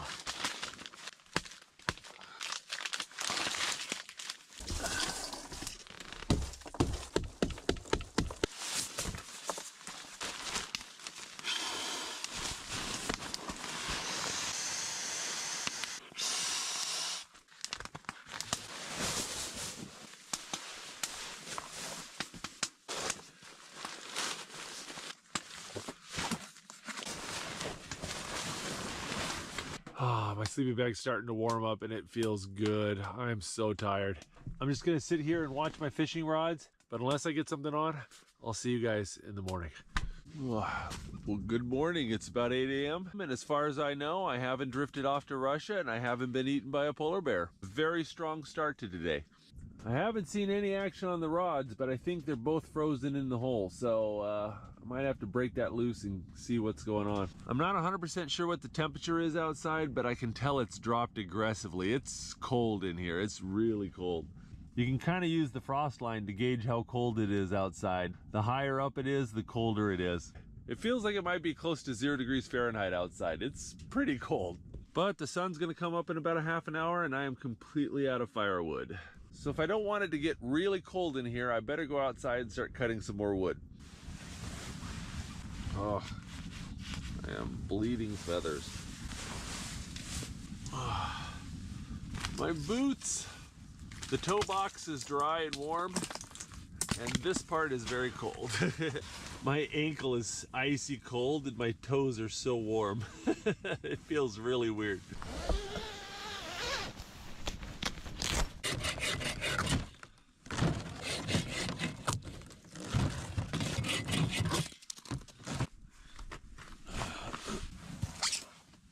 I think I want to check the fishing rods now, see what's up. So the hole's iced over, my line's stuck. So I could have a fish on it, I wouldn't even know it.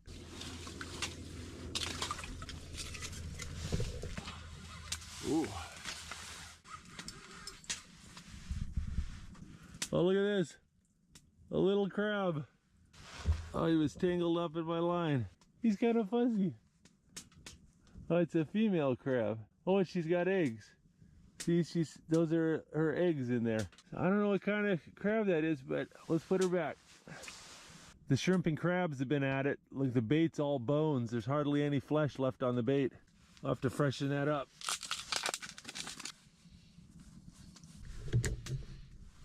I got the rods rebaited and dropped back down. We'll see if anything hits while I make some food.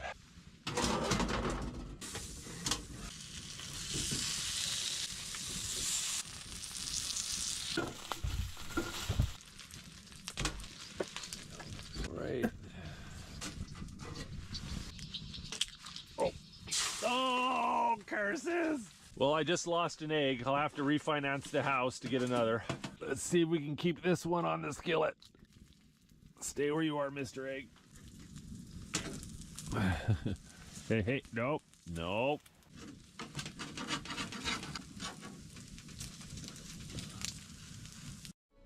It starts with a dream, ends with a story.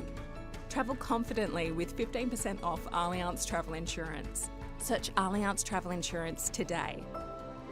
Ah, Allianz. This is our lab,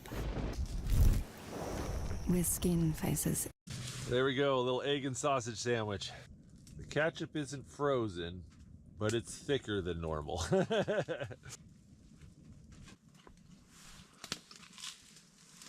Well, we made it to sunrise. I think it's time to check my fishing rods and see if we got anything. Oh, something. What was that? Oh, something dropped off. Yeah, it wasn't a crab, but there was like a starfish or something attached to it. Saw it drop off right at the hole.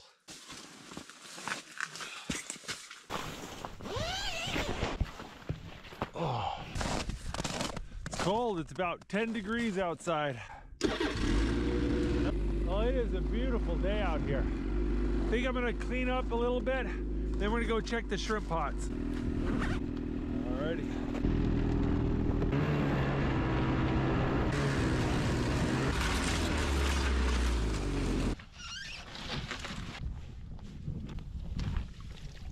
Well, we got one starfish, and there's a crab in here, but it's not a king crab. I don't know what kind of crab that is, but we'll let it go. Yeah, there's a sculpin. See it? He's going up like this to make himself big so you can't swallow him. We'll let him go. I'm gonna throw a fresh salmon head in there, try it again, see what happens.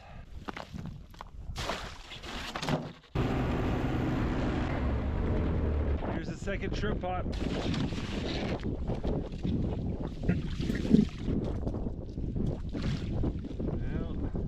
That's disappointing. There were so many shrimp in this spot last year, they were getting stuck in your rope.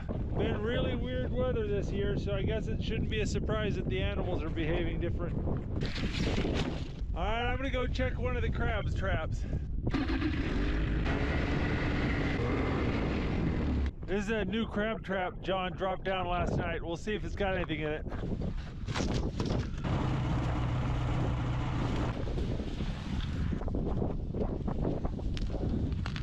There you go, there's one. There's two. Two good looking males right there. Not skunked, look at that.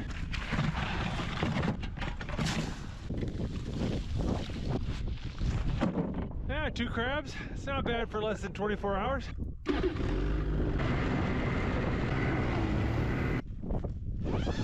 Tell you what, this spot's been a bit of a bust. I don't know if I want to camp here a second night.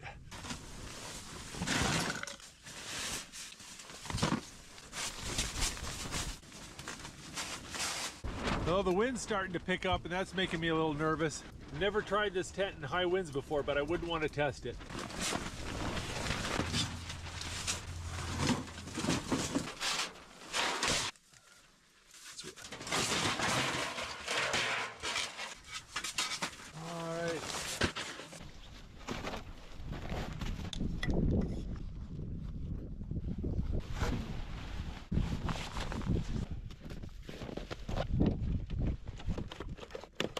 Crab fishing's a bit slow. I think I'm gonna drop this stuff off at John's place and then go grab my gun and do a little ptarmigan hunting. After John gets off work, I think we can come back and check the pots.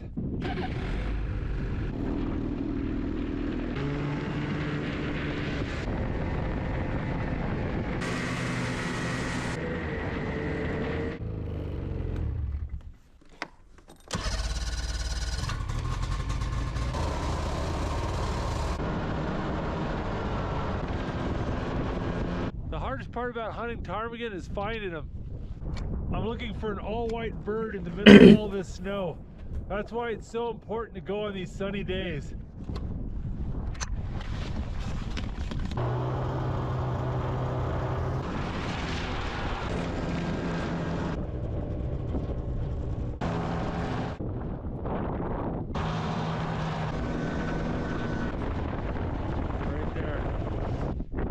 One ptarmigan up on that berm and he just hopped over into the brush. Oh, there they go. They just flew over there. These are all ptarmigan footprints right here. All right, let's go find their buddies. I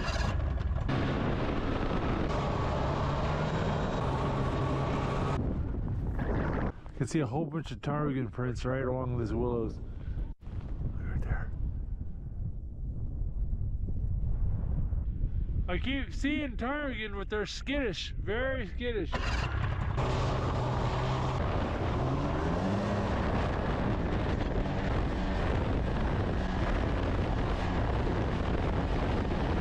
Saw a red fox run out in front of me. In the old days, they used to hunt them by running them over with the snow machine. Doesn't damage the pelt as much as shooting them. Well, the sun's getting low. I think it's time to get heading back, but this has been real fun.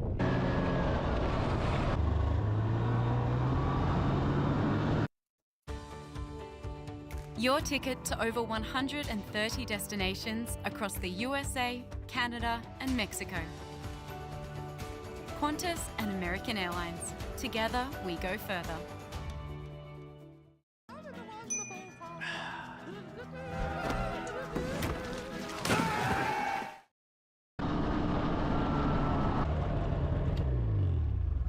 Hey, John. Sorry to keep you waiting.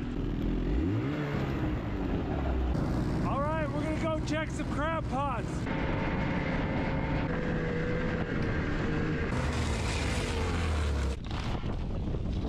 Yeah, there wasn't much ice forming yesterday. Today is a different story.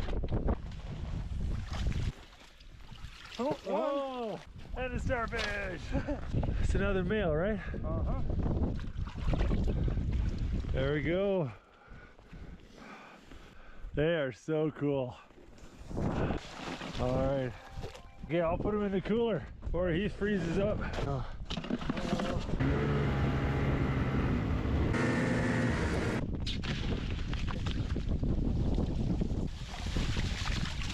That's a big old crab right there.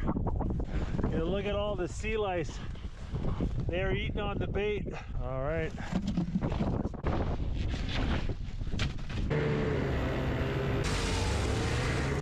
All right, we're gonna try the shrimp pot.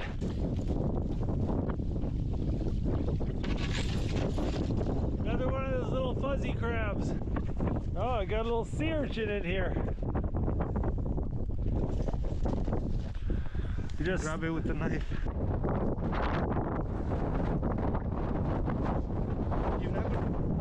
Oh, that is interesting. It's definitely an ocean flavor, but it's different than I've had. A little sea urchin. I've seen big floor here.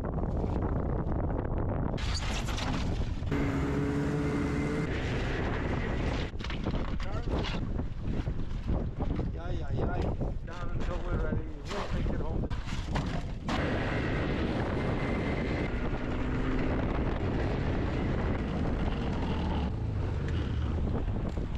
I'll tell you what, I'm glad I pulled the tent down. It's supposed to get to 30-mile-per-hour winds tonight.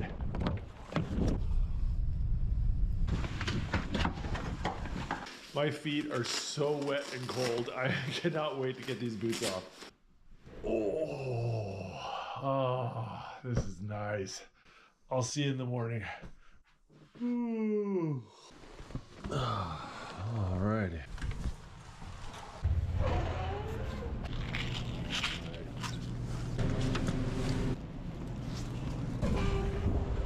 I didn't sleep very well last night. I woke up with this headache, just nasty.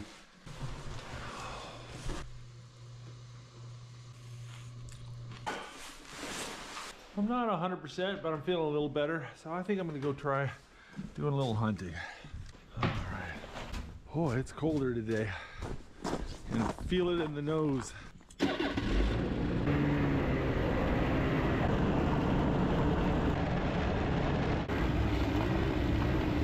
The ice shelf broke away here in front of town. Just last week, people were gold mining and crabbing out there.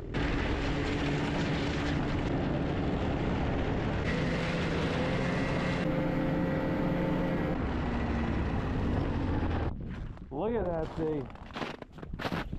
Yeah, that's a sweet K-truck.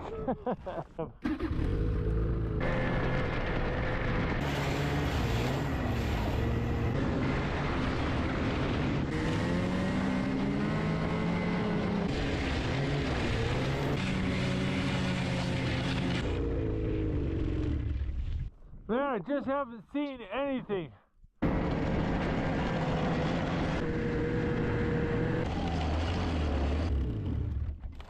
Well, me and John are gonna go set some more crab pots. We heard there's a spot a little further down that's producing.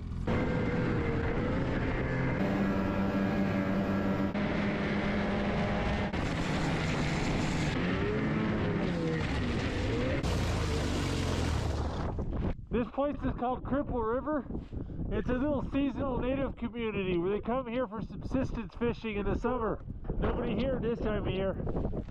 There's lots of little seasonal fishing communities like this around Alaska.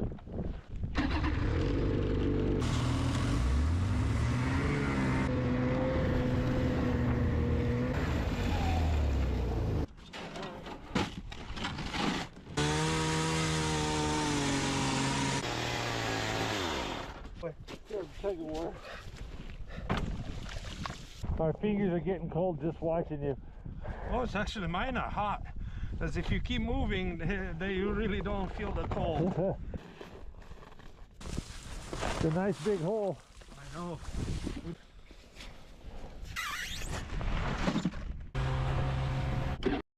Get more kilometres per tank with Mobil Supreme Plus. Go further with our best fuel ever.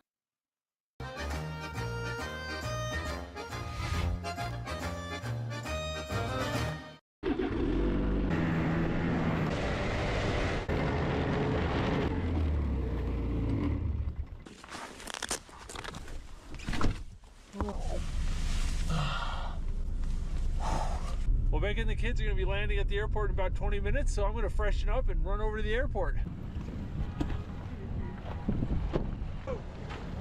Hey, hey, buddy, come here.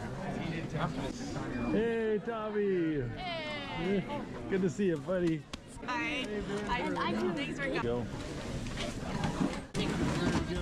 I'll take. Here, Tom. Everybody, welcome to Nome. First time for Jacob and Mommy, but Nathan and Tommy have both been here, haven't you? Yeah. All right, we'll give you a little tour. See there's an old abandoned gold dredge up there. Yeah. See all the dredge boats over there? Yeah, and that's the harbor, the old gold mining equipment over there. Well, we have a dinner appointment tonight, though. You guys, you remember John? His wife is going to make some king crab Filipino food for us. That's nice. Dad? All right, guys. Jacob. Hey. How are you? All the time. Hey. Hi, guys. Hey, let me introduce you to my wife, Rebecca. And this is Jacob. Jocelyn here is actually quite a successful TikToker and YouTuber. And she's got a YouTube channel, Panaisa, Alaska. Well, if you want to see more videos about Nome, definitely check it out. Put a link in the description below. Oh, look at this. Olympia, pancetta. Oh, look at that.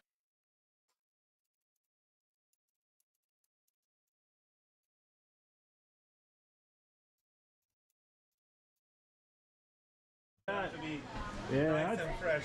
So I usually put them upside down so all the juices stay inside. Oh, those are good. You see a couple spots From missing. Wasilla, the airport, and airport. So my sister-in-law dropped me in. That's good. That monster. My first muscle. Oh my goodness, that's So I'm like, you're doing the one. Whoa, look at that. Wow, it looks really good, doesn't it? Pancetta is good. You like the noodles. You want me to dish you up some? Rice, garlic. Ooh. This is what my kids love to do the most. How do I use this? Usually, You like it, babe? This is really good, isn't it? Really good. Oh. Oh. They can't stop all of us. Rebecca. What is it? Masarap? Bye. Thank you. All right, boys, to the car, to the car. Thank you. It was delicious. Well, it's late. We gotta get these kids to bed, and we have a lot of fun things planned for tomorrow. So we'll see you then.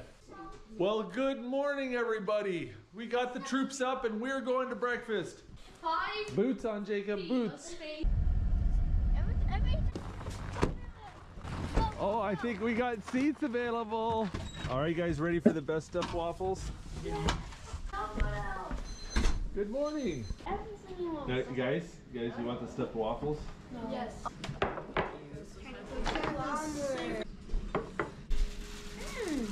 It's a stuffed waffle with an entire breakfast stuffed inside. Tommy's got his waffle stuffed with blueberries and blackberries. I would be fine with just the same. Guys, is that good? You like that? Woo. Here, watch your feet. I'm gonna shut the door. Well, we got about an hour or so before we meet John to go check crab pots. So we're gonna go drive around and look for ptarmigan and muskox. A lot of mining equipment, dredges out there. Can you see him yet, Mama? No, you have better eyes than I do. I don't see. Oh, it's standing up. Yep, you see him? There's a whole bunch of ptarmigan over in this field, but it's across the street from the high school, so that might actually be a crime if we try to take him out. Sure. Oh, yeah. Oh, look right there. See that? Oh, Tommy, you want to take him? Yes, sir. Let's see if he'll even stick around when we get out of the car. Oh, he's flying.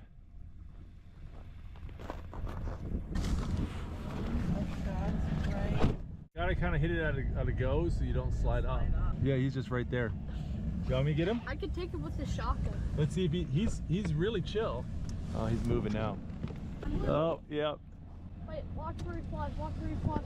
Oh, okay. Yeah, hop back in. We gotta get going. We're actually late. A little bit warm sometimes. All right, boys, come on out. Go get dressed. All right, I'm gonna go get the snow machines. Rented a bunch of snow machines from Dredge 7, so we're gonna get those fired up. Bunch of Ski-Doo wide tracks.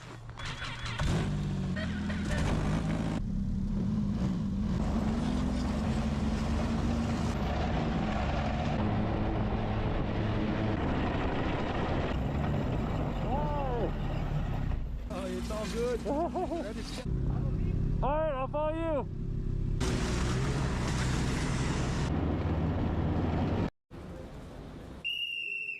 Ready?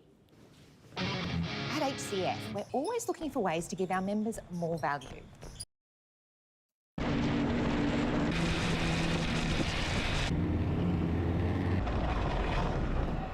All right, guys, you ready to check for some crab? And this is salt water. I've done that many times. It came off my wrist. I've done that. I have a magnet. I'll try to push it out next time. If not, Have to be like. All right, guys, you ready to check for some crab? And this is salt water. I've done that many times. It came off my wrist. I've done that. I have a magnet. I'll try to push it out next time. If not, Have to be like.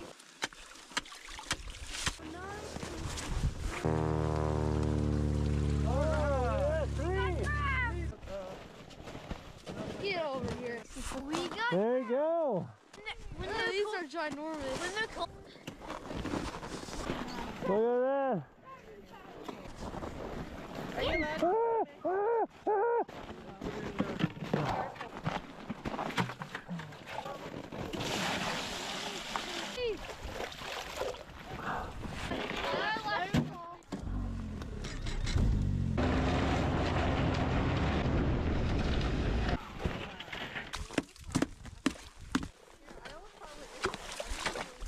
Come on, Hank, grab the rope. Woo! Nothing but starfish in this one.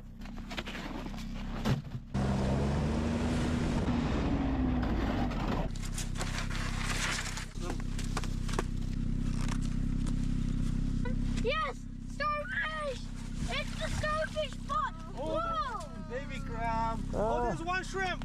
Oh, look at this! Look at this! It's the starfish spot. Oh, not skunked!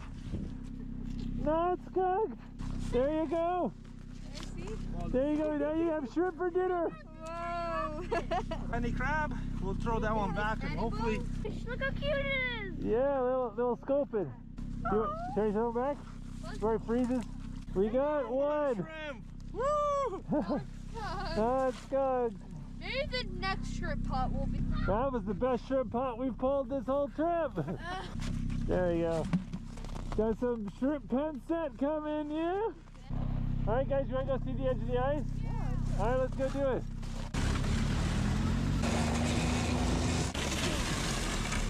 Yeah, this is the edge. Hopefully we... Yeah, terrible name. Maybe I just moved, step back. That's pretty cool.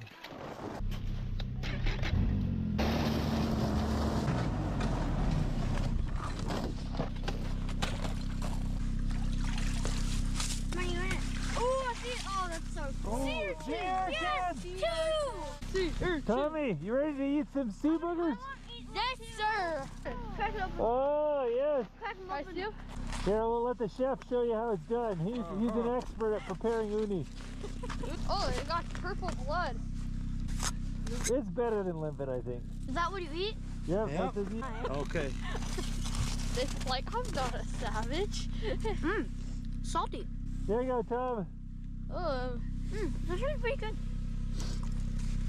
Oh yeah, purple blood, that's true. Hey, Jocelyn, you ready to have some?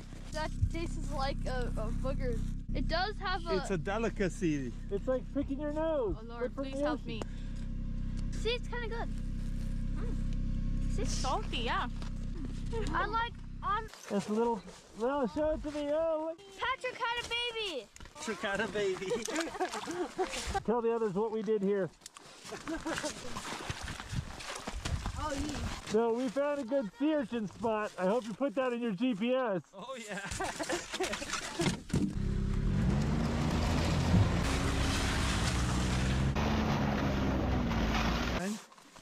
You want it to be heavy. All right. I see a starfish. I see a lot of stinky starfish, yep. That way is not too far. Thanks for letting us come along. They're so good to hang out with. Jacob's getting pretty cold. I think we better get him home. No, thank you. We'll see you later. We'll head out there. We'll check that pot. Hopefully lots of crab.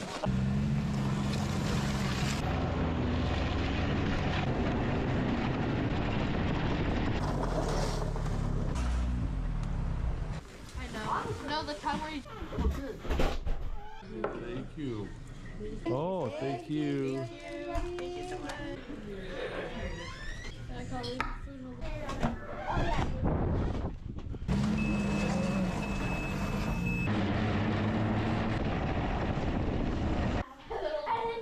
All right, Tom, you ready to go ptarmigan hunting? Yes, sir. Okay, I got my inReach with me. The LDV D90 from $41,490 drive away for ABN holders. LDV, bring it on. Buongiorno, Brett. Wow, is there a letter? Must be for someone special. Huh. What a perfetto gift. DeLonghi. It's not just perfect, it's perfetto.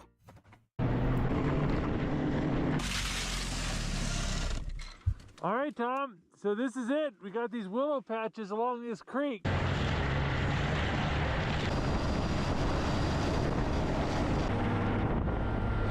There's some right up there.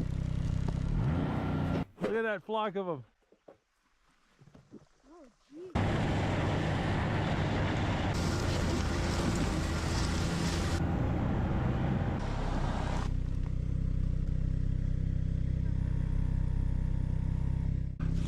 Well, shall we go walk around a little bit more? Yeah. All right, follow me.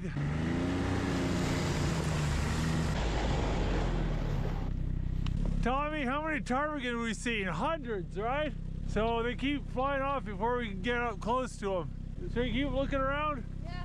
Oh, this is fun. See a flock of them right there.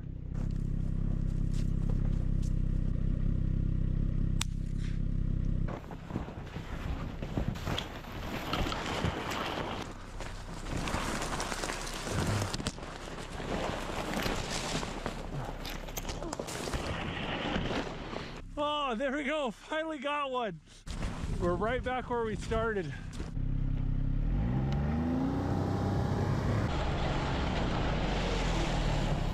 Well, it's about 6 o'clock and the sun's setting on us. I think we need to head back home. Well, we better get this bird gutted. Alrighty.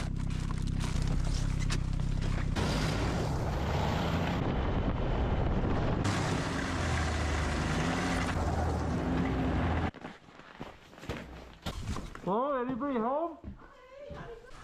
Hi, oh my goodness, you look so wet. You're so cold. Snot sickles fall off. Tom, was that fun? That was so fun. I wish we had all the time in the world to just go out and do that. Have you had a nice day today, guys? Yes, I have. Well, it has been a wonderful day, and tomorrow will be just as lovely. We're going to bed. We'll see you guys then. Well, good morning, everybody. It's a beautiful Sunday here in Nome, and I'm gonna get some breakfast going.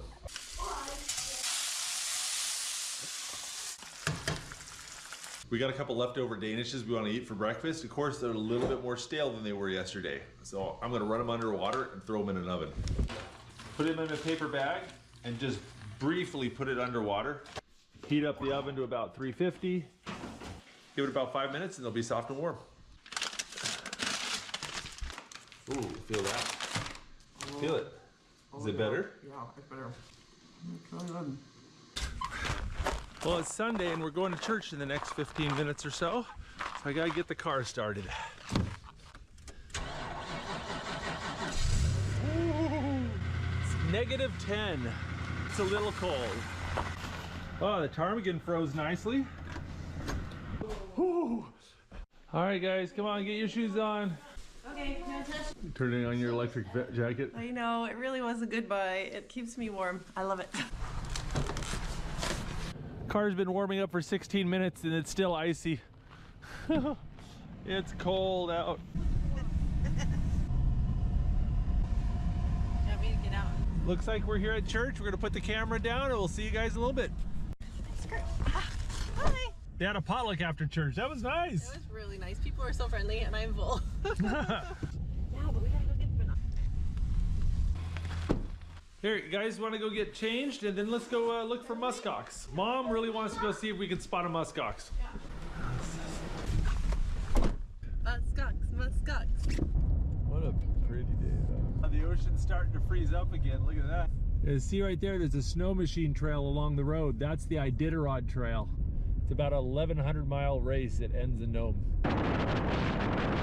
There's wild muskox around the city of Nome. You can see them up on the hills from time to time. Check up on the mountain up there, the dots. Yep.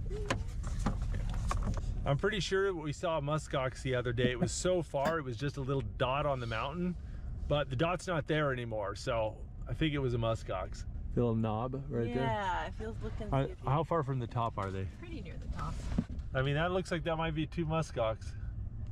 That white, brown box. We're gonna get some crabs. Want to take some crabs back to some friends. That's nice. Yeah, there's a nice one.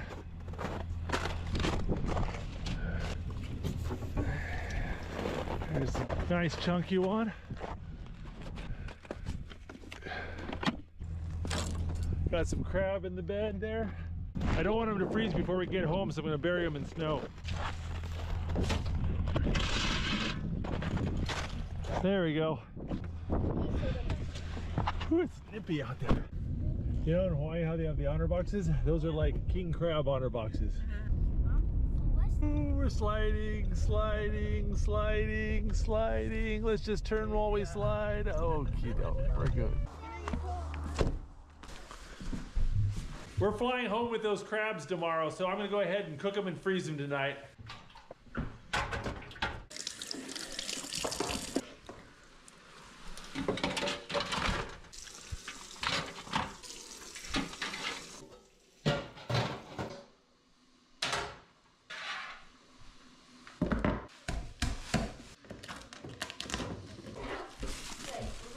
We got all these hot crab legs. Let's take them out to -10 and flash freeze them. Let those freeze.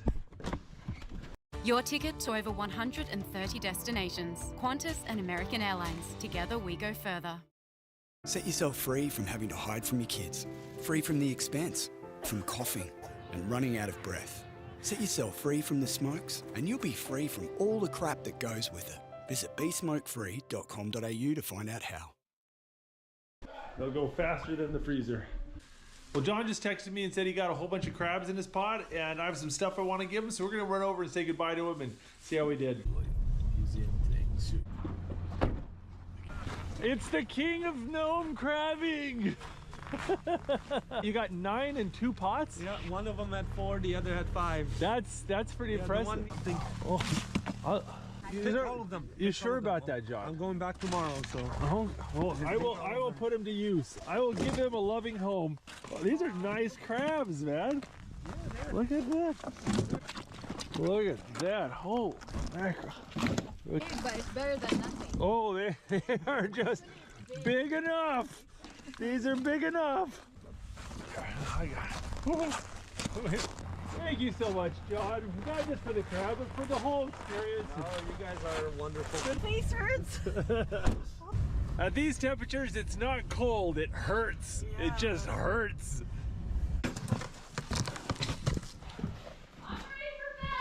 Check this out, guys. Look what John got.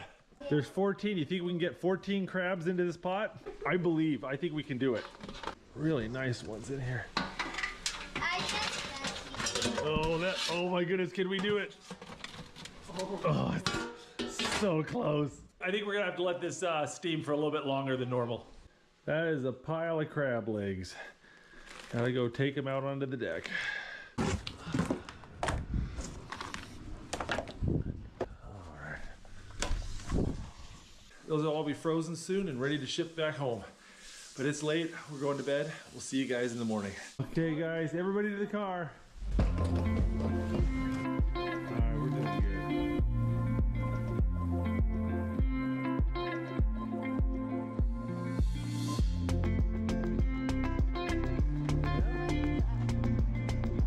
Guys, did you enjoy Gnome? Yeah! If you like that video, make sure to check out the Outdoor Boys YouTube channel, where we have hundreds of videos just like this. And if you want to see our newest adventures, make sure to click subscribe.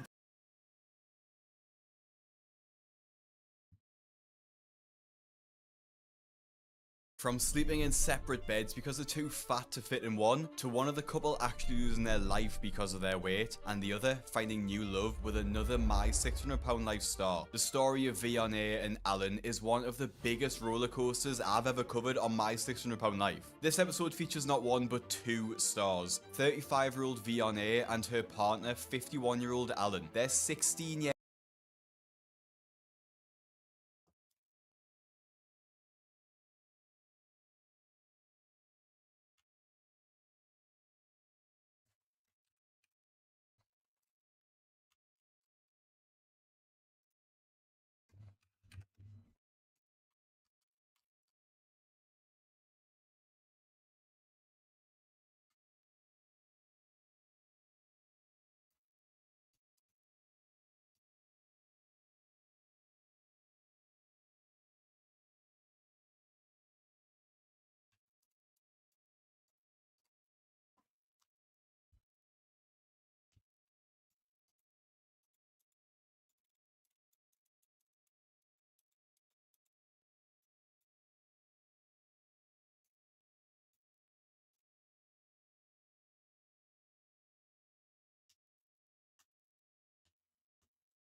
age gap has caused some controversy after the show, but it is not as controversial as their journey on the show. With their weight unknown, the couple aren't even sure how obese they actually are. My life feels like a constant struggle because of how big I am. Every day is misery.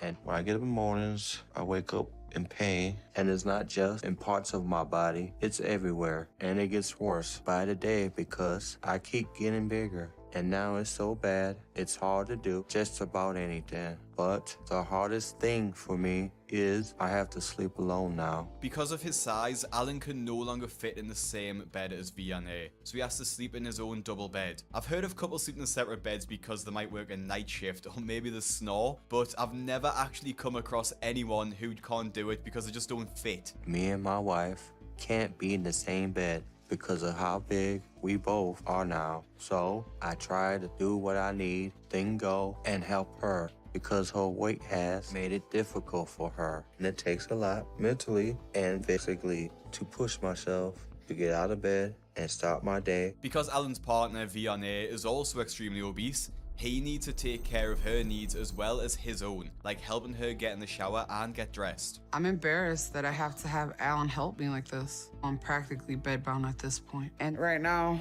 I'm staying in the living room, and this is like my bedroom, and this is where I am all day and all night. I pretty much don't go anywhere. Food has become the only part of Alan and Vianney's life that they actually enjoy. And honestly, that's just so depressing to hear. It's a vicious cycle, because in order to change their life and start anew, they need to give up the one thing that they love the most. Food means so much to them that it's the first thing they think of when they wake up, and rush their entire morning routine so that Alan can start making breakfast as soon as possible. After I'm done helping Vianney and she's dressed, we can finally eat. And I start cooking the second I can, because both of us been waiting to eat since we woke up. And when me and Vianney are eating, it's like we're in this cocoon where we're safe and there's nothing that can hurt us. And for that short while, all the pain in our lives is gone. That's what food has done for me since I was really young.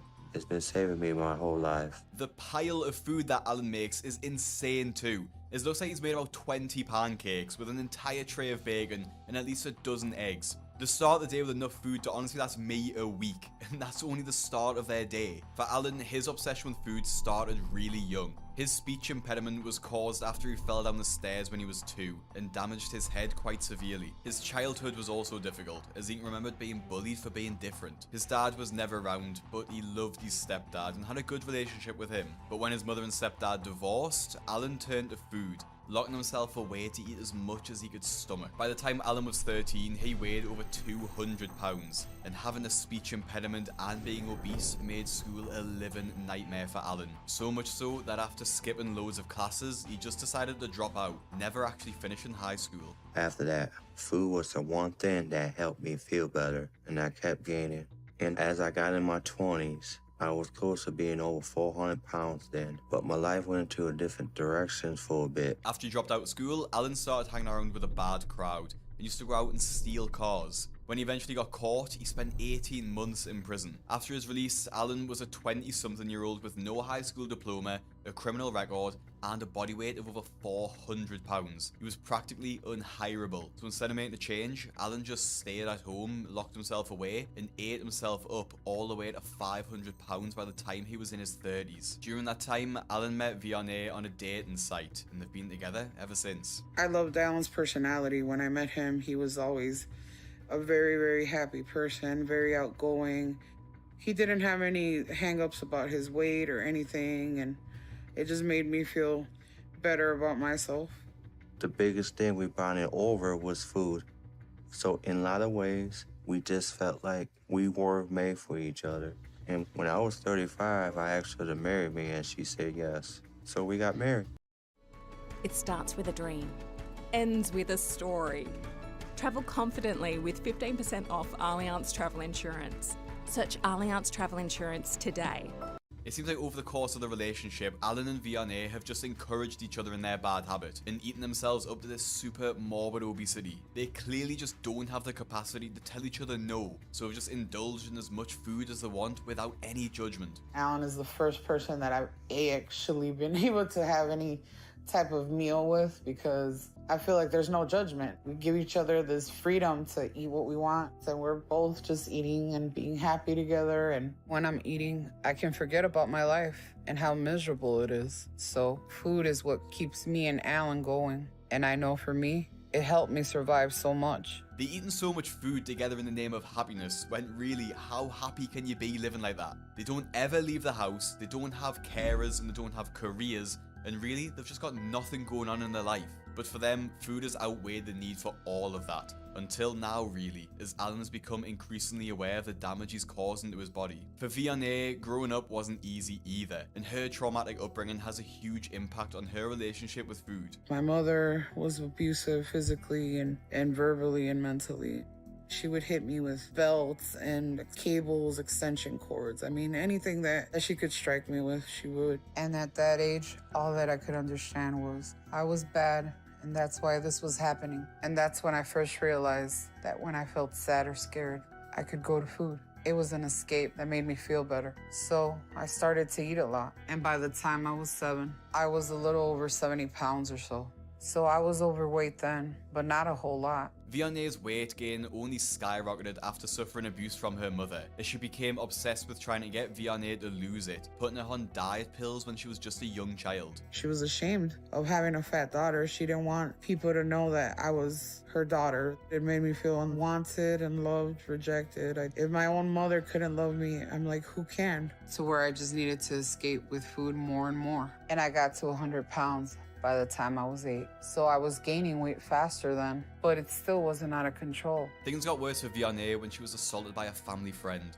and started to turn to food even more to cope with the trauma. By the time she was just 13, she weighed over 200 pounds, which is just like Alan did at that age. Vianney gained 200 pounds over the next 2 years, getting to over 400 pounds by the time she was 15. Vianney's mother ended up passing away when Vianney was still a teenager, dying before they had a chance to really get a relationship together. The loss still haunts her to this day, and she struggled to cope with the grief. This led to Vianney to fall into the same bad habits as Alan, where she would be cooped up at home, spending the entire day eating food to fill a void. But their bad habits have clearly caught up with them, as the health risks due to their obesity have left them no option but to either eat themselves to death or make a drastic change to save their lives. I love Vianney and I'd do anything for her, and the thought of losing her breaks my heart. But I know if I don't change, I'm gonna die. We both have hopes and dreams. We want to have a normal life where we can have kids and be a family, but it's not gonna be possible if we don't find help. Only person willing to help Vianney and Alan because of their large size is Dr. Now, and as the couple are in Chicago, a 14-hour drive away from Houston, they have to have their first appointment over video call, and tensions are already high. So Alan, what does your eating habit look like? Well, my habit is like pizza and ice cream stuff, stuff like that. Junk food. So you're enabling each other with your unhealthy lifestyle, where you both help the other slowly kill themselves. Well, Dr. Now, food is all we have in our life. We like, that's what makes us happy. We don't have any friends or family or anything, so we eat. Well, both of you are 600 pounds, and you already know that you shouldn't be eating all those things. So I don't know what you're going to gain by coming to Houston, because what it seems is that you two want some sort of magic fix, because you just expect me to make the changes for you. But the magic is going to be you changing your eating habit. Yeah. And if you don't change them, there's nothing I can do for you. Okay, you understand that? Yes, Dr. Now, we understand. To get an idea of how big they actually are, Dr. Now asks both Vianney and Alan to show their bodies on camera, as he suspects that they actually weigh a lot more than the 600 pounds they think they weigh. All right, can you stand up, please? Yeah. Let's see how that looks. If you're looking for a career where you can pursue special interests, then why not train as a GP with the RACGP? we'll be with you whether you want to take an urban, rural or rural generalist pathway. Choose to be a GP with the RACGP. This NBA season, get on Sportsbet's feed, where you can copy, follow and get inspiration from other punters. Easy as. Get on the feed with Sportsbet. Chances are you're about to lose.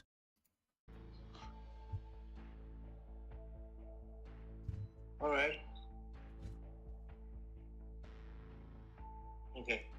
You have a lot of weight hanging off your abdomen that can pull down and put a lot of strain on your organs. So you need to start losing that weight to change that. Okay. Vianney, yes. How about you? Can you stand up, please? Yeah. Okay. Your abdomen is even more distended, and you're also struggling a lot just to stand.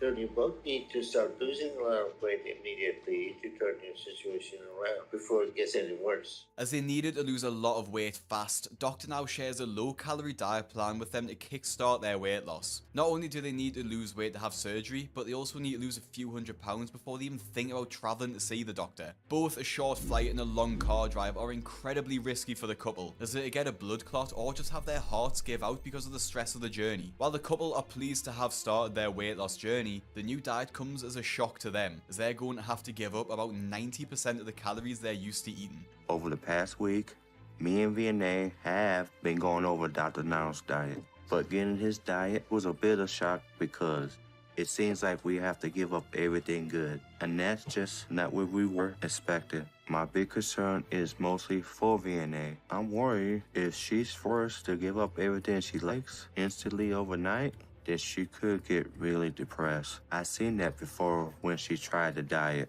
and I don't want that to happen again. When Alan goes to the supermarket to buy food, his shopping list is pretty concerning, because right at the top, separate from the rest, is ice cream, followed by cookies, chips, and peanut butter. While I haven't seen their diet plan firsthand, I can almost guarantee none of those options were on it. The fact that Alan is already prioritizing sweet treats before his diet is concerning, and shows that he isn't taking it seriously. Despite this, 3 months later, Dr. Now signs off on the pair traveling to Houston, as Vianney has made a big effort to increase her mobility and can now walk a short distance. The pair have actually made the decision to temporarily relocate to Houston so that they can be close to Dr. Now for the appointments. With all of their belongings in a moving van, Vianney and Alan make a separate journey in their car, with Alan driving. Vianney only makes it 2 hours in the car before she decides she needs to have a stop, so they end up having to stay in a motel for the night. With Vianney needing a break after just 2 hours, the journey is going to take days, maybe even a full week just to get to Houston. We've been on the road for a few hours, and I'm done. So we need to stop and rest for the night. Oh, I didn't think it was gonna be this hard. My legs hurt. I can't be bent like this for hours and hours. Can't do it. I can't keep going. I'm starving. I gotta do it. I gotta eat. I need something now. I can't wait. But after that, I need to get a room to lay down because I'm tired emotionally. I'm drained. And when they're supposed to be on their weight loss diet, the